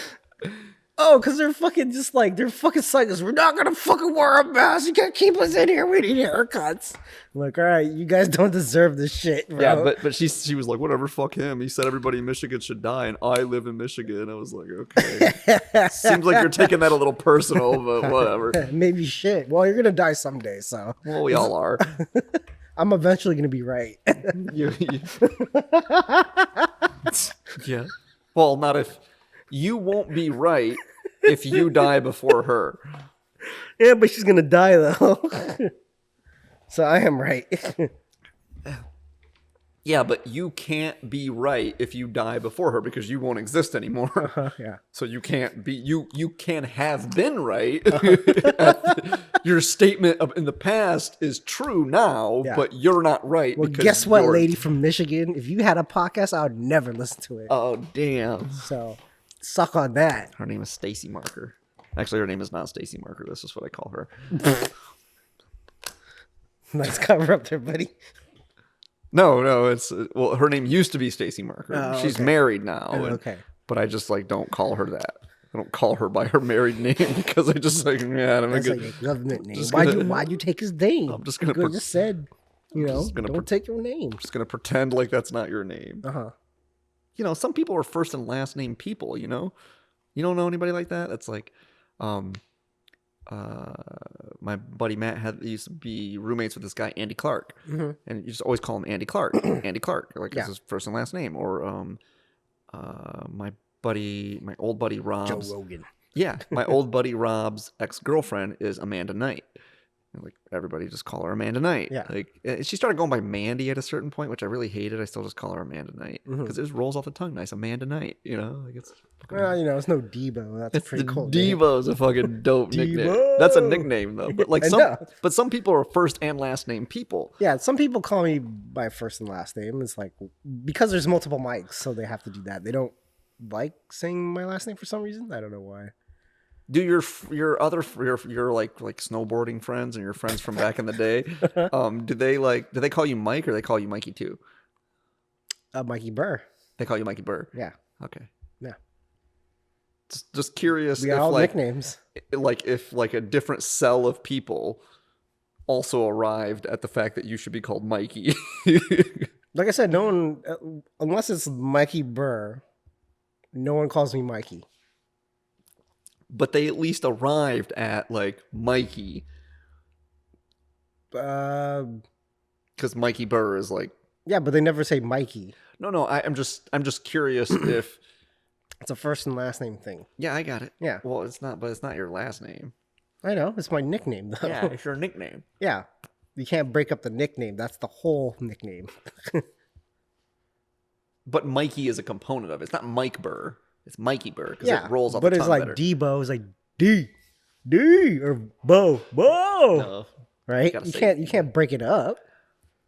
No, I get that. Yeah. I'm not saying they call you Mikey. I'm just saying they arrived at the conclusion that Mikey is appropriate. One person came up with that name. Yeah, and everyone followed suit. Yes. It's like I was curious when Because Diana made this remark. It's like, no one calls you Mikey? He's like, no one fucking calls me that. well, plenty of people call you that. Well, none of my close friends do. Yeah. So They call you that sometimes. somewhat close.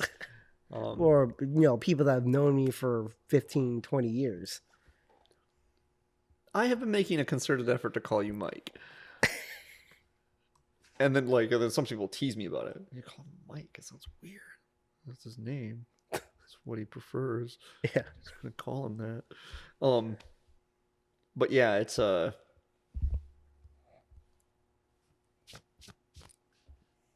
some ashes. Yeah.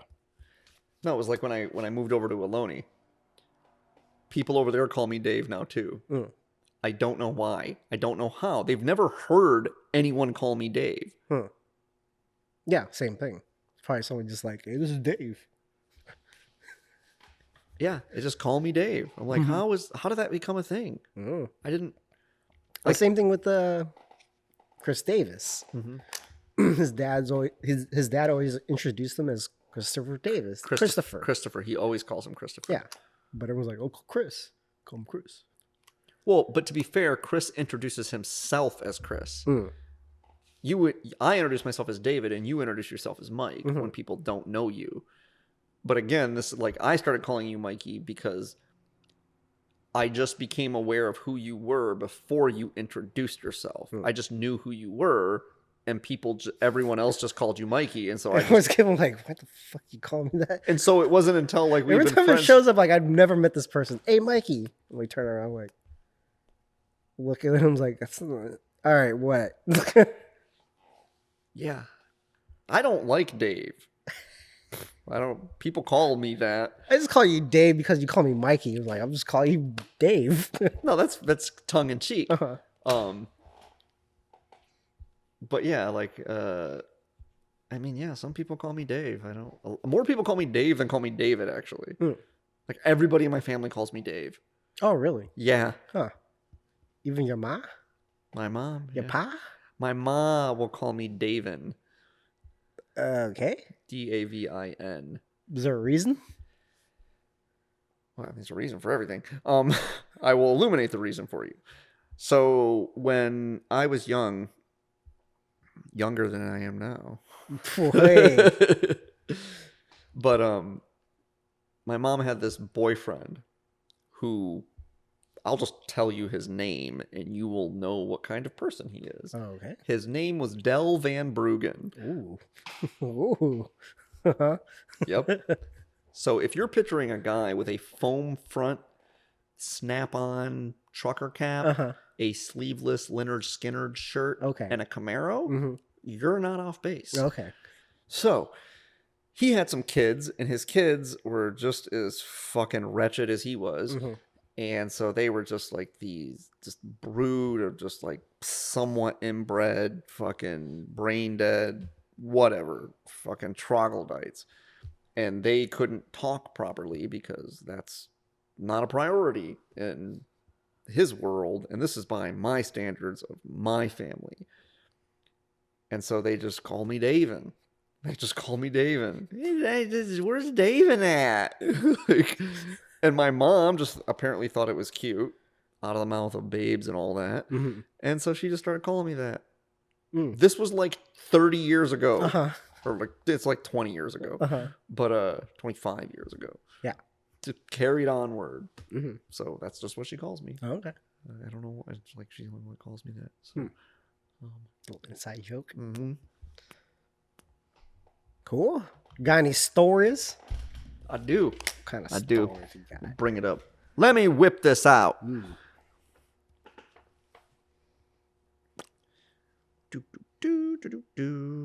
on. What are you doing? Sorry, your internet's slow.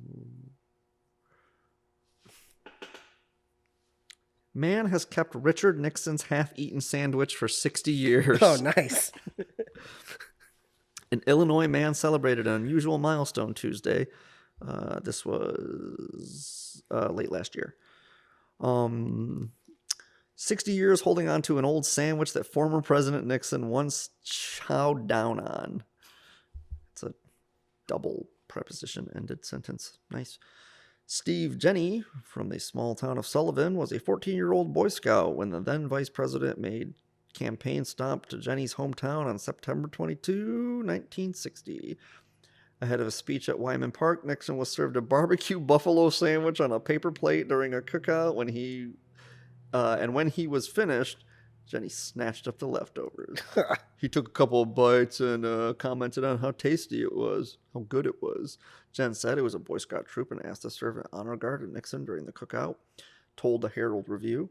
Once he left, I just looked down at the picnic table and everybody else was gone. A half-eaten sandwich was still on a paper plate, he recalled. I looked around and thought, if no one else is going to take this, I'm going to take it, he told the news outlet. With Richard Nixon's half-eaten sandwich in tow, Jen hopped on his bicycle and sped home to show his mom his unique souvenir. Yeah. I ran in the door and I said, Mom, I got this sandwich that Nixon cooked up bites of. And she was surprised. She said, so what do you want me to do with it? So I said, freeze it, Jen explained. Jen's mother, quote, in her infinite wisdom, then wrapped up the sandwich in a plastic bag, put it inside a muscle man's applesauce jar, and, quote, stuck it in the freezer, he said. And that's the way it still is today, he said, who now lives in Springfield. Ever since, Jen has kept the Nixon-eaten sandwich frozen and once earned him a guest appearance on an episode of The Tonight Show with television legend Johnny Carson in 1988. Jen has even published a book this year called The Sandwich That Changed My Life, about the wacky story. As long as I'm living, this sandwich will be stored in my freezer in a container that is labeled Save. Don't throw away. What the fuck? That's the worst president, too, to have a fucking sandwich, too. Who would top your list of presidents to have a sandwich? I don't know. Obama? I don't know. George Washington. There's like some wooden teeth marks. I don't think they had sandwiches back then, did they? I think they did. No, yeah, the sandwich was invented in the early 1600s, I think. Yeah.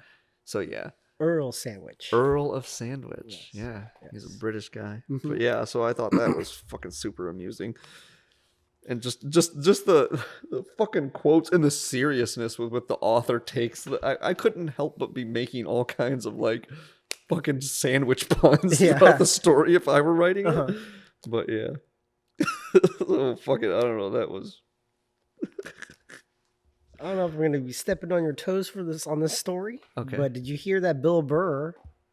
I don't know if he... Okay, I'm trying to read the thing. I think he was a presenter for the Grammys. And there was like a whole fucking storm, like, cancel Bill Burr. And most of the people were like, nah, we're not having that. Like, all the woke people's like, he's a fucking racist. I fucking hate his guts. A fucking... He's racist. His wife is black. Yeah. No. And they try to turn it around. It's like, oh, he's just using it as some sort of some sort of trophy. He can just wave around people, so he can be racist. Based on what he says, based on the way he characterizes his old lady, who I am sure has a fucking thick skin, mm-hmm. and I'm sure is a fierce woman. She probably come out of the woodwork and be like, "Excuse me? Yeah, fuck. You're not gonna fuck with me? What the fuck you gonna say? You gonna talk through him? You gonna talk about him, about me, adjacently? Why don't you fucking look at me while you're talking to me? Why don't you look at me? Why don't you come over here? Why don't you come over here?" It's like I wouldn't fuck around with his old lady at all. Yeah, she's pretty funny too. She's pretty.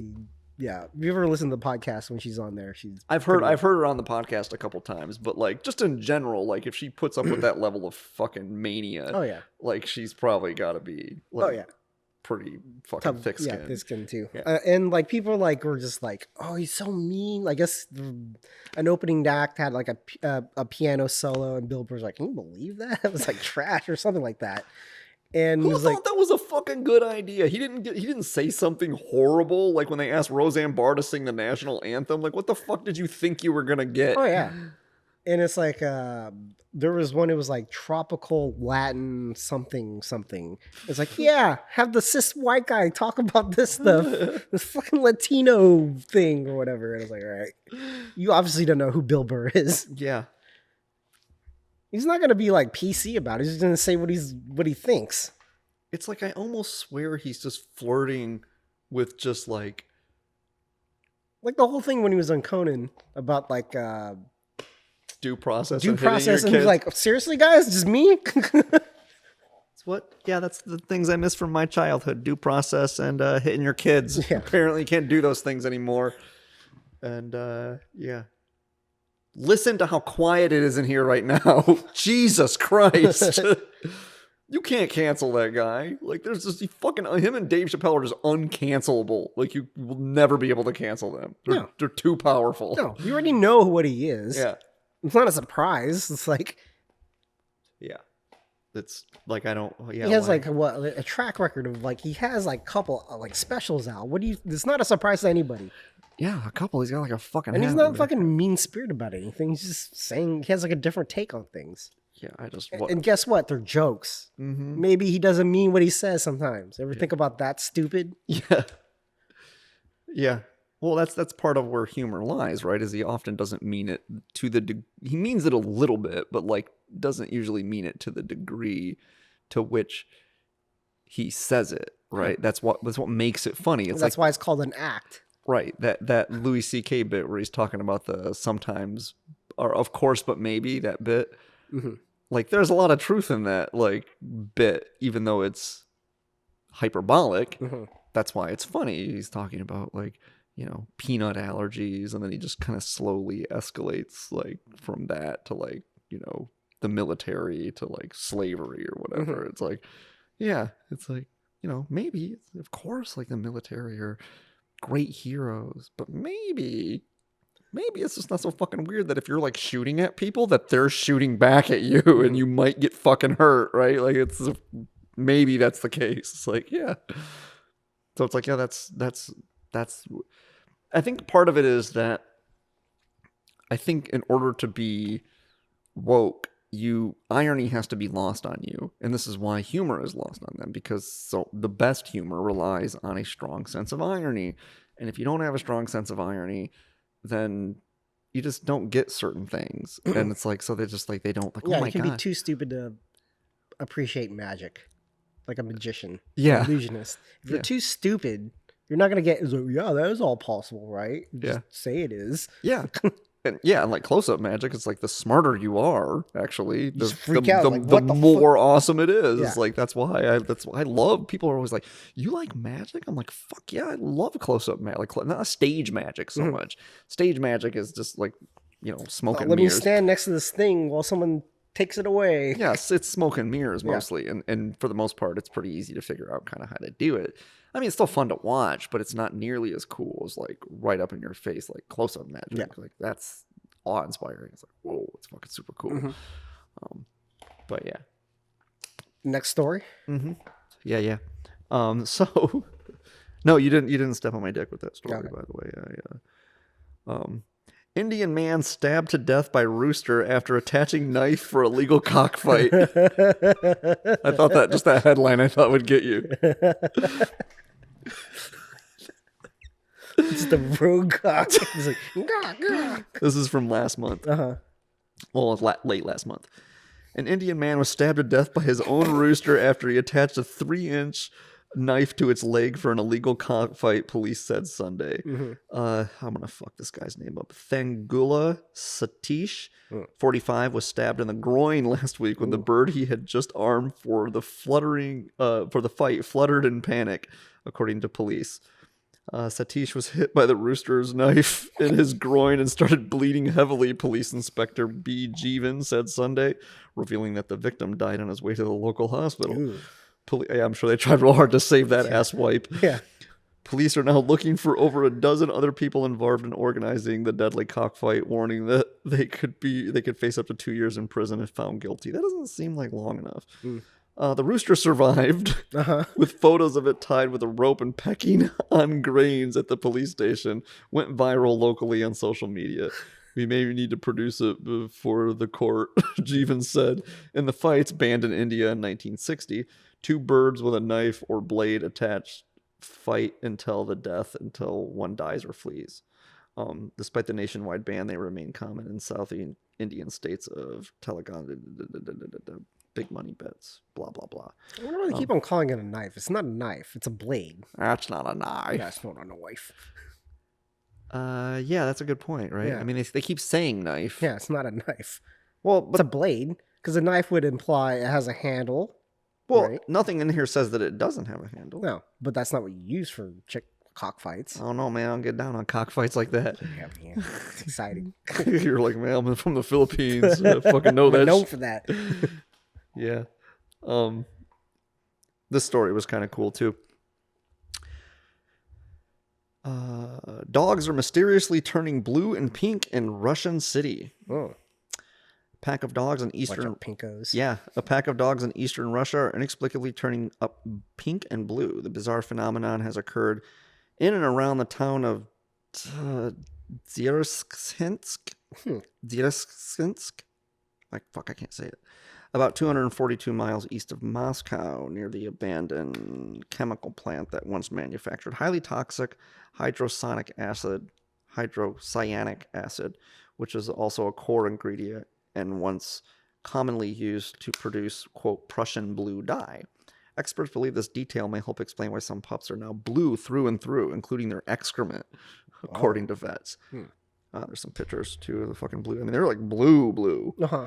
Without clear details, Dmitry Kellen, head physician of the Zusashira Veterinary Hospital office, blamed the blue hue on, quote, some kind of chemical. Really? Which doesn't appear to have harmed the animals physically. Russian scientists, man, ain't what they used to be.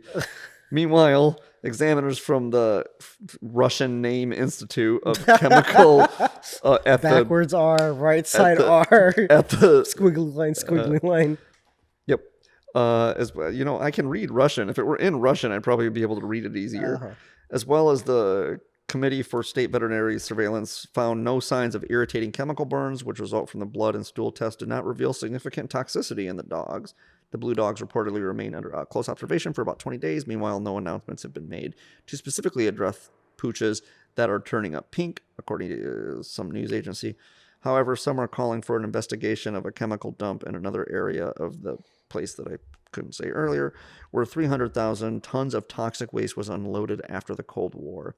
The nearby Crystal Defense Plant was also implicated in local reports. It's kind of interesting. Cool.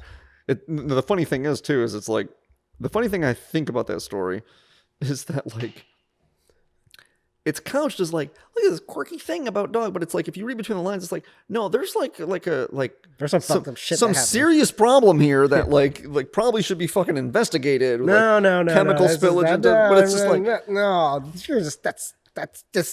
that's evolution. It's dogs are weird color.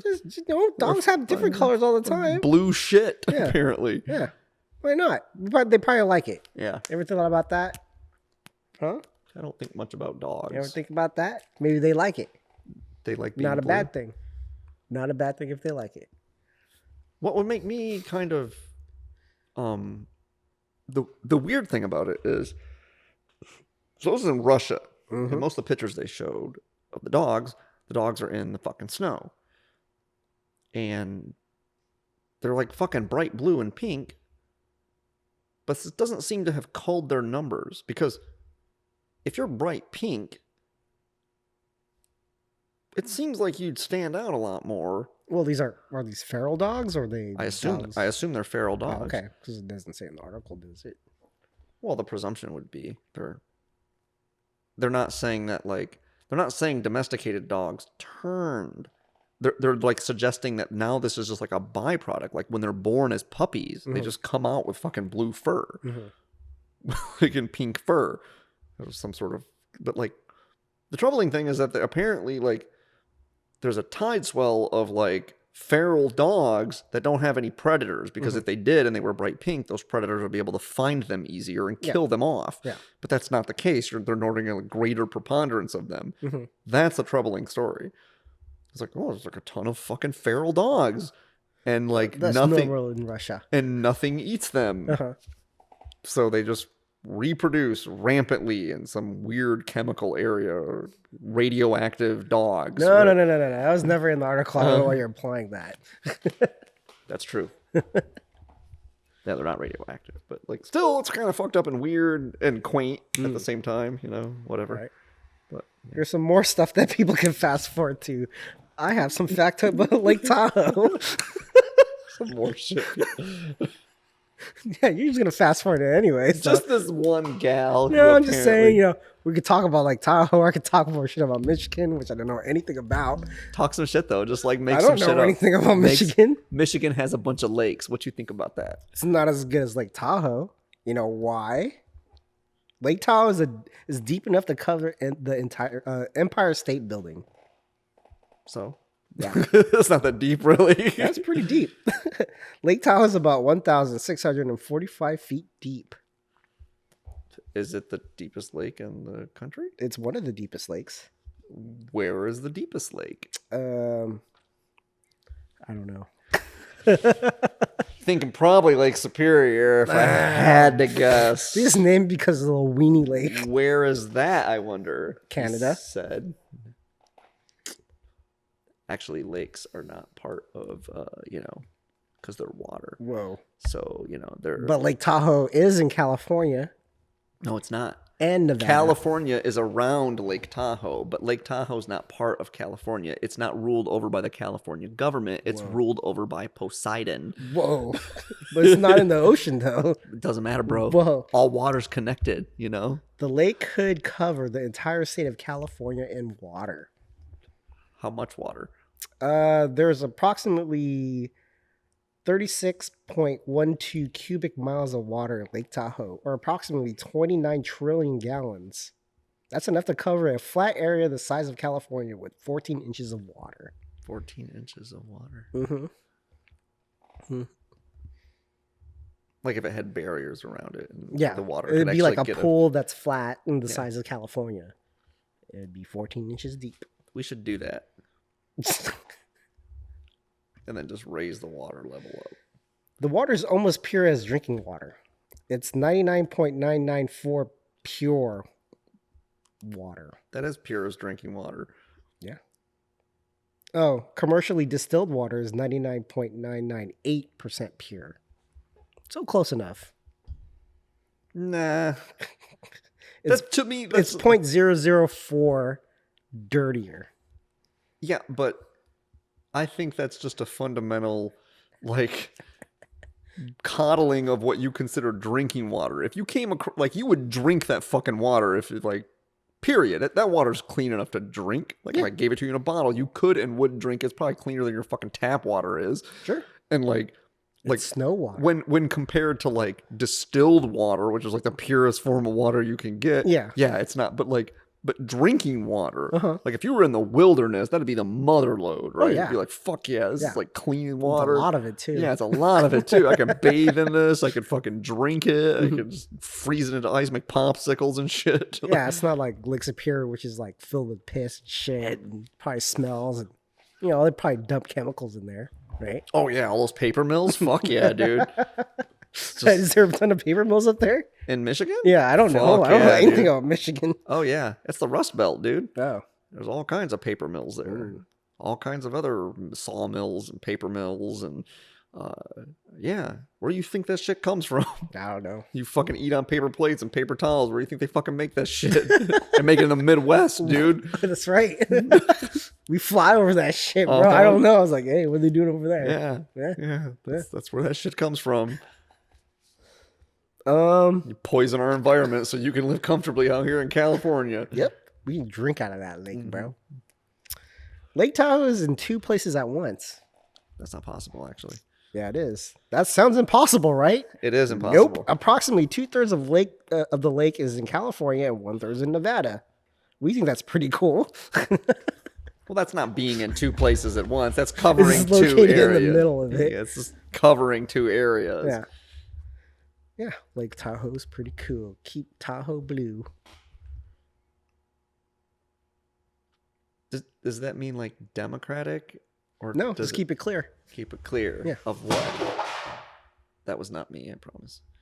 I don't know, toxins. Because they're saying it's not as clear as it was 20 or 30 years ago. No shit, there's tons of fucking tourists that go there now. Oh, they're mucking up the place. Yeah, no shit. It's a bunch of fucking animals skiing and shit. Yeah, they're fucking cool. Yeah. So, yeah, what do you expect? Yeah, they probably take a piss and shit in the pool too and ruin it for everybody. Well, you have more people going somewhere. It's gonna be dirtier. Yeah. That's just normal, right? The reason it's not dirty in Wyoming, right? Yeah, because no one lives there. Because no one lives there. It's just like fucking pristine nature, right? You could fucking eat food off the mountainside and shit. It's so like not polluted with human contaminants. Mm-hmm. So, but no one wants to fucking go there because there's no one there. Mm-hmm. Like, oh, it's so beautiful. It's like, yeah, I'm sure it is beautiful.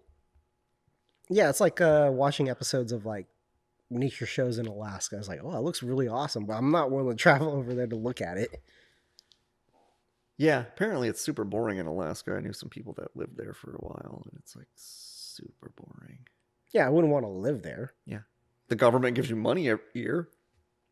Yeah, because they kind of have to because it sucks there. It's actually money I think they get from the oil companies to like rape their natural beauty with like their pumps and shit. We're bringing out freedom. Yeah. And I mean, to be fair, it's like, oh, here, just give it to the people. It's only like $1,000 or something like that, but it's really, and the thing is it should be more than that because there's like fucking 80 people in Alaska. Yeah. There's like fucking nobody there. It's ridiculous how the few people live in Alaska. They're all huddled around like the fire of like Anchorage, basically. Like 70% of the population of people that live in like Alaska live like in Anchorage or some shit like that. Big city living. Not quite. Fuck, dude. The people I knew were from Juneau, Alaska. You know what Juneau, Alaska is? The capital of Alaska. Yeah. And it has one stoplight. It's like one road runs down the middle of it with one stoplight in the middle. That's how fucking small Juneau, Alaska is. Yeah, I knew a dude in high school that lived in Juneau, and he told me that. Mm-hmm. But that was in like, I don't know, 1997, 96.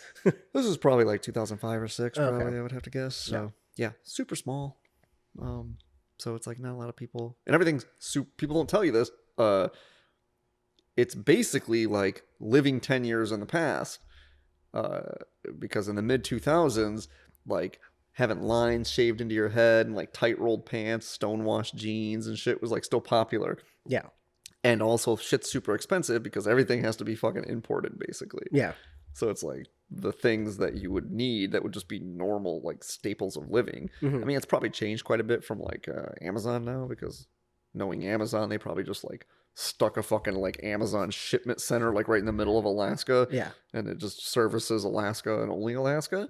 But yeah, it's like it's getting stuff there is difficult as you might imagine because it's not like you can go up around the fucking Horn as easily like with a boat or whatever because that connects to Russia, so it's pretty fucking cold up there. Like if you go far enough north into Alaska, I think you're like there are polar bears and shit.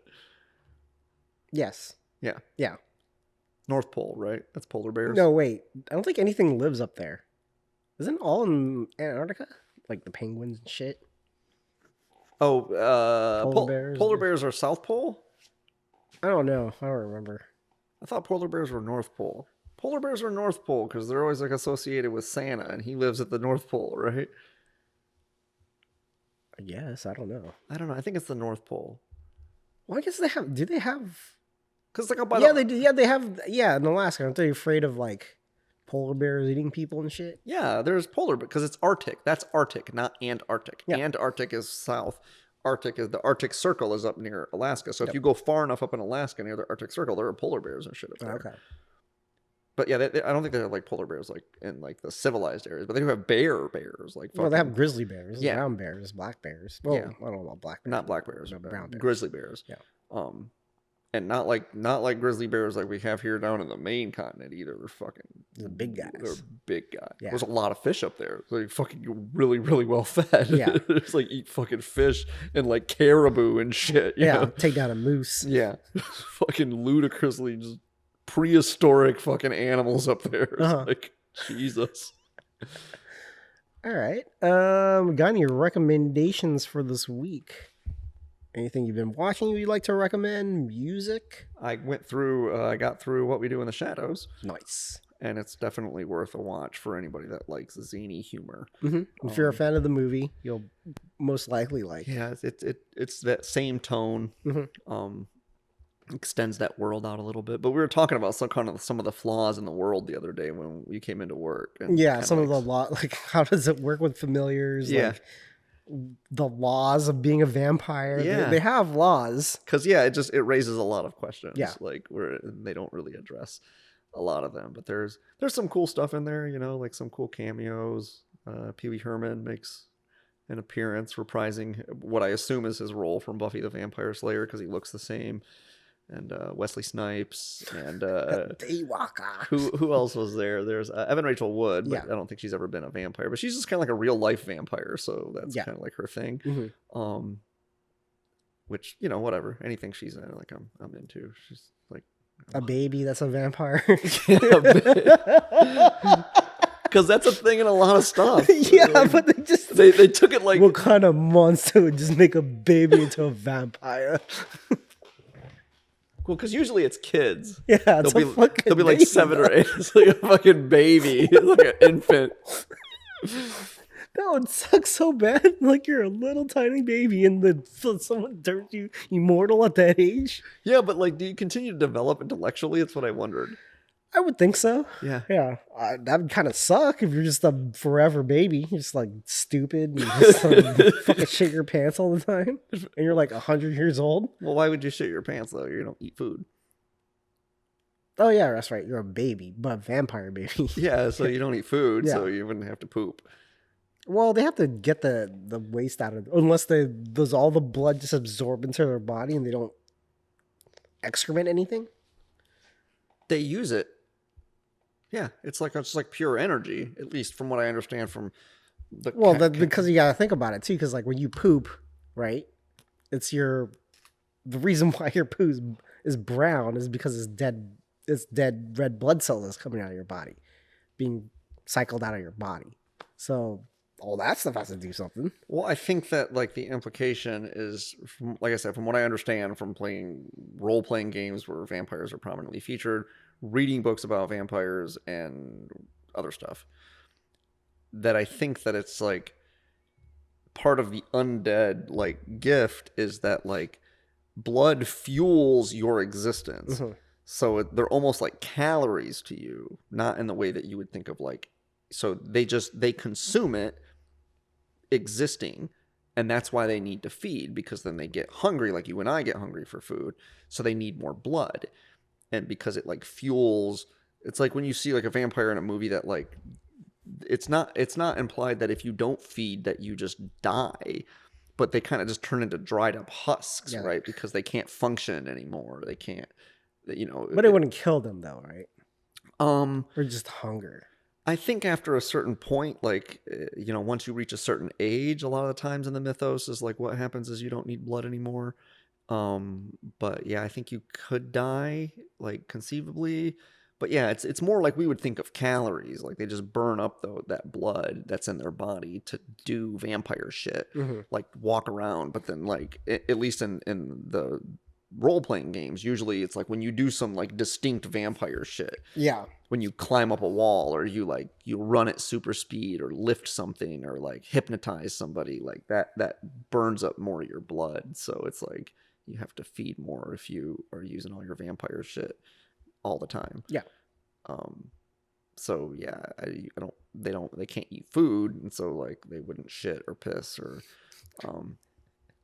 any of your bodily functions. You wouldn't cry or get a hard on or fart or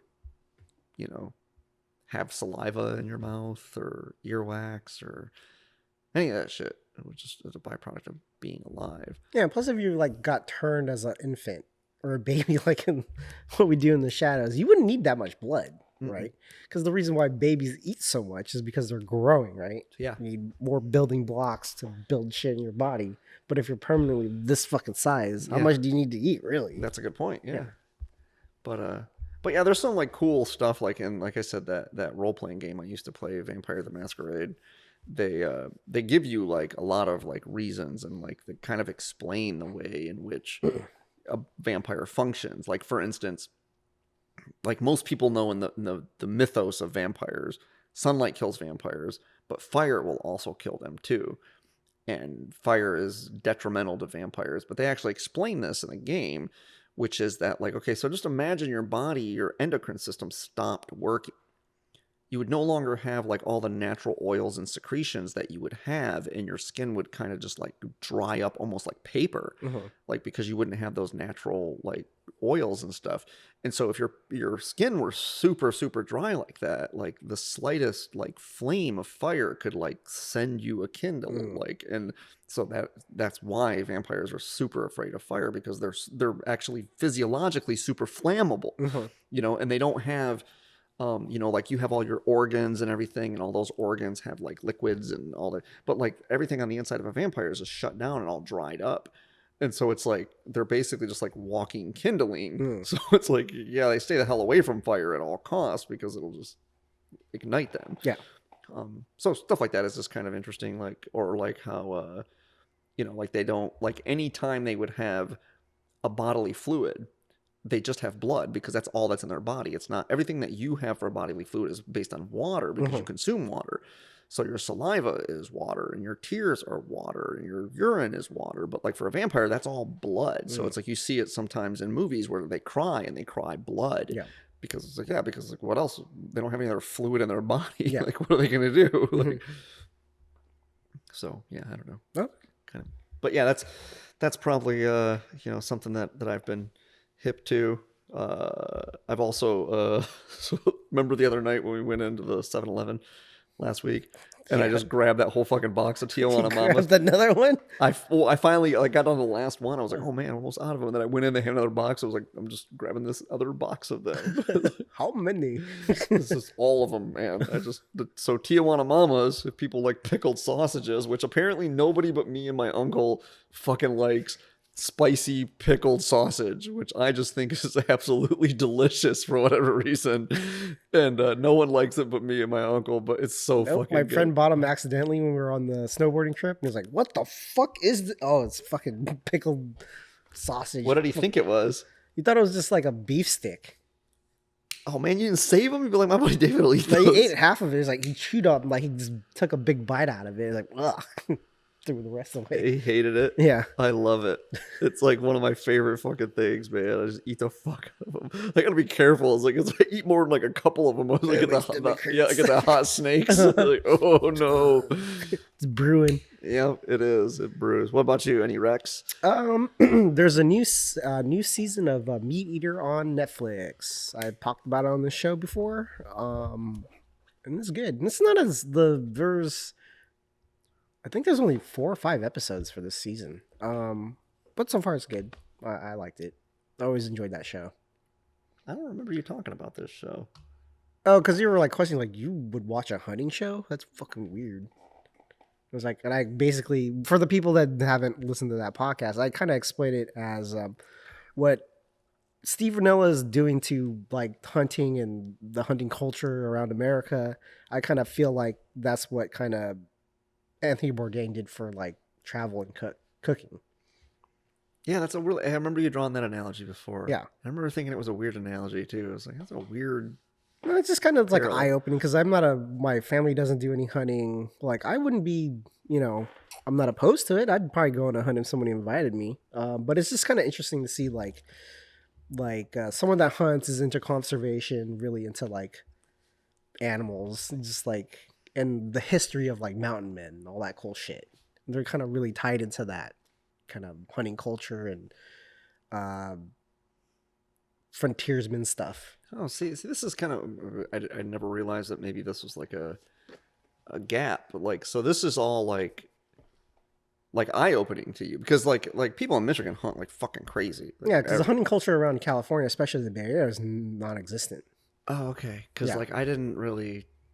I just thought that's what hunters were like. I mean, every hunter I know is pretty much that way. I mean, they're probably not smart enough to have a TV show. They're pretty fucking stupid, most of them. The guy's a pretty good writer. Steve Rinella is a really good writer. Right, and so it's like, I'm sure if you have like some modicum of ability to articulate these things, it seems a little less, trashy. But like, no, it's not like Big Bubba with his fucking shotgun shooting pigs in the head. Like, check this out, man. No, but what I'm saying is that like most people have this similar attitude that what you're describing, but they just lack the ability and social skills to articulate it in a way. Like if you talk to them, they're not like that. They're not like fucking like, yeah, we're gonna go shoot this pig in the head, me and my cousin Bubba. But they're like 12% like that. Yeah. They're like, well, man, you get that, and you fucking, hunt the animal and you use every part of it, because you honoring that animal gave his life for you, and it's like, but when they say it like that, you're like, yeah, whatever, fucking Joe Bob, right? Yeah. But like when some guy like comes along and actually is like, no, it's like a spiritual thing, and like he's articulate and interesting, and he can like enumerate the like anthropology of it all. You're like, oh, and it's like, that's the same thing that guy's saying. He just doesn't have the fucking words, I'm trying to gear done. Right. Because he probably heard some guy like that, like well-spoken, what would have been the equivalent of like a tribe leader back in the day. And they just passed that information down to all the fucking brain dead slobs that like, and it's good because you just like imprint that on them, because otherwise they'd just be bedlam. It'd just be maniacs fucking like just murdering shit in the wilderness. This is our land. I'm a sovereign citizen, bro. Yeah. You can't own land.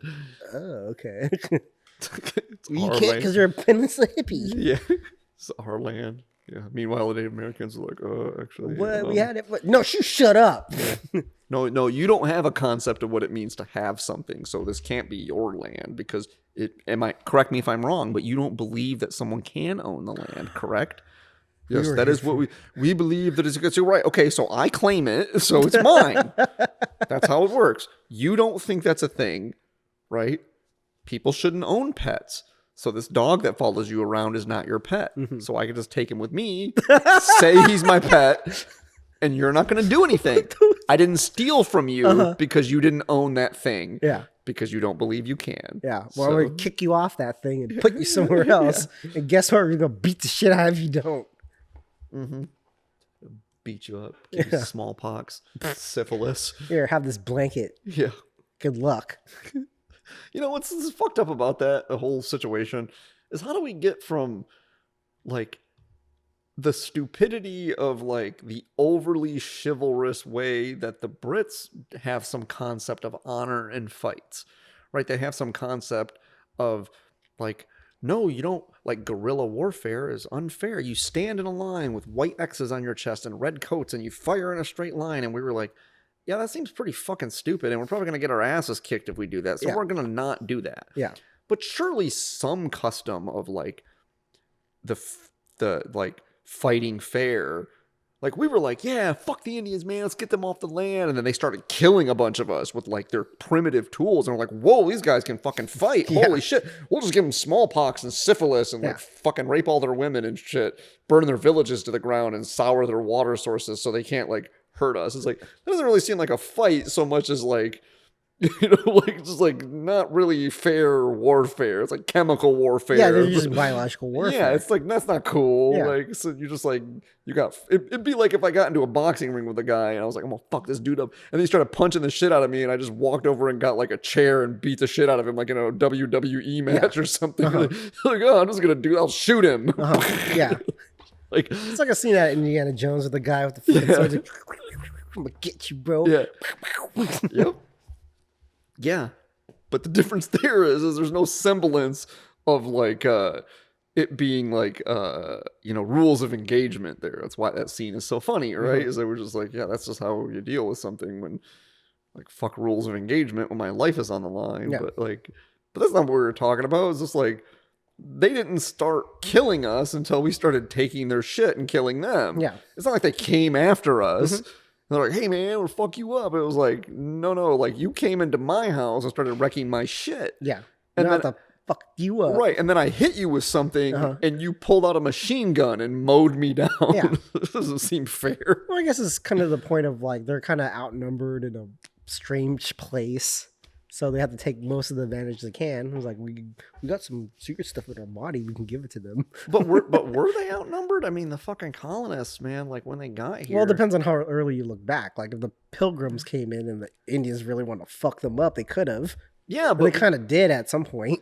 sure, but you also have to think about it. It's not like the Indians were a unified front; they were largely tribalistic, right? This is kind of how we kind of got at them, is that they were busy fighting with themselves, and they had all these. If they had just had like a unified front, like Indians versus fucking White Eyes, Yeah. like it would have been fucking all bets were off pretty goddamn early. Yeah. But they were just initially they were like, oh, like some of them were like, hey, new people, and Other ones were like, fuck this guy. yeah, and we stumbled over here into this neighborhood, and they were like, "You get out, we'll scalp you." And we're like, "Okay, we're gonna deal with the Hopi over here. They're nice. They don't want to murder us. Like, stay away from like the Comanche and the Apache and shit. Right? Like, No. leave those guys alone. We'll get you soon. Yeah, we're like, hey, we're friends with you guys. It's cool. Can we have all this? Huh? Like over there too, Have stuff where the Apache live. Can we have that? What? Like, we don't know what that means, but do as we do and live off the land. So we Be nice to everybody. started murdering all of them, and they were like, "Whoa, don't do that!" The power of Christ compels you. Yeah. Oh yeah. Anyway, All right, that's my rec. you wrecked. You're done now. You're done though. That does it for this week. Got anything else? No, man. All right, Michigan sucks and suck it. She's not gonna hear it because you never listened to my part anyway. Yeah. Just start talking shit the whole time. Talking shit about her. Well, I'm not gonna talk about her. Michigan bitch with all her No, fucking kids and shit. No, I never said that. You're putting words in my mouth. Yeah. I mean, you basically did this. I don't remember you saying everyone in Michigan should die. She remembered it like it was like a boyfriend that broke up with her or some shit. You fucking jerk. I was like, Jesus. All right. See you guys. See ya. Peace. Thanks for listening to Mikey and the Press Pass podcast. Consider subscribing. You can rate and review us on iTunes, Spotify, Stitcher, Google Play, and pretty much anywhere where you can listen to podcasts. And you can also write us with any ideas, suggestions, or horrible burning criticism at mikeyandthepresspass@gmail.com. Thank you.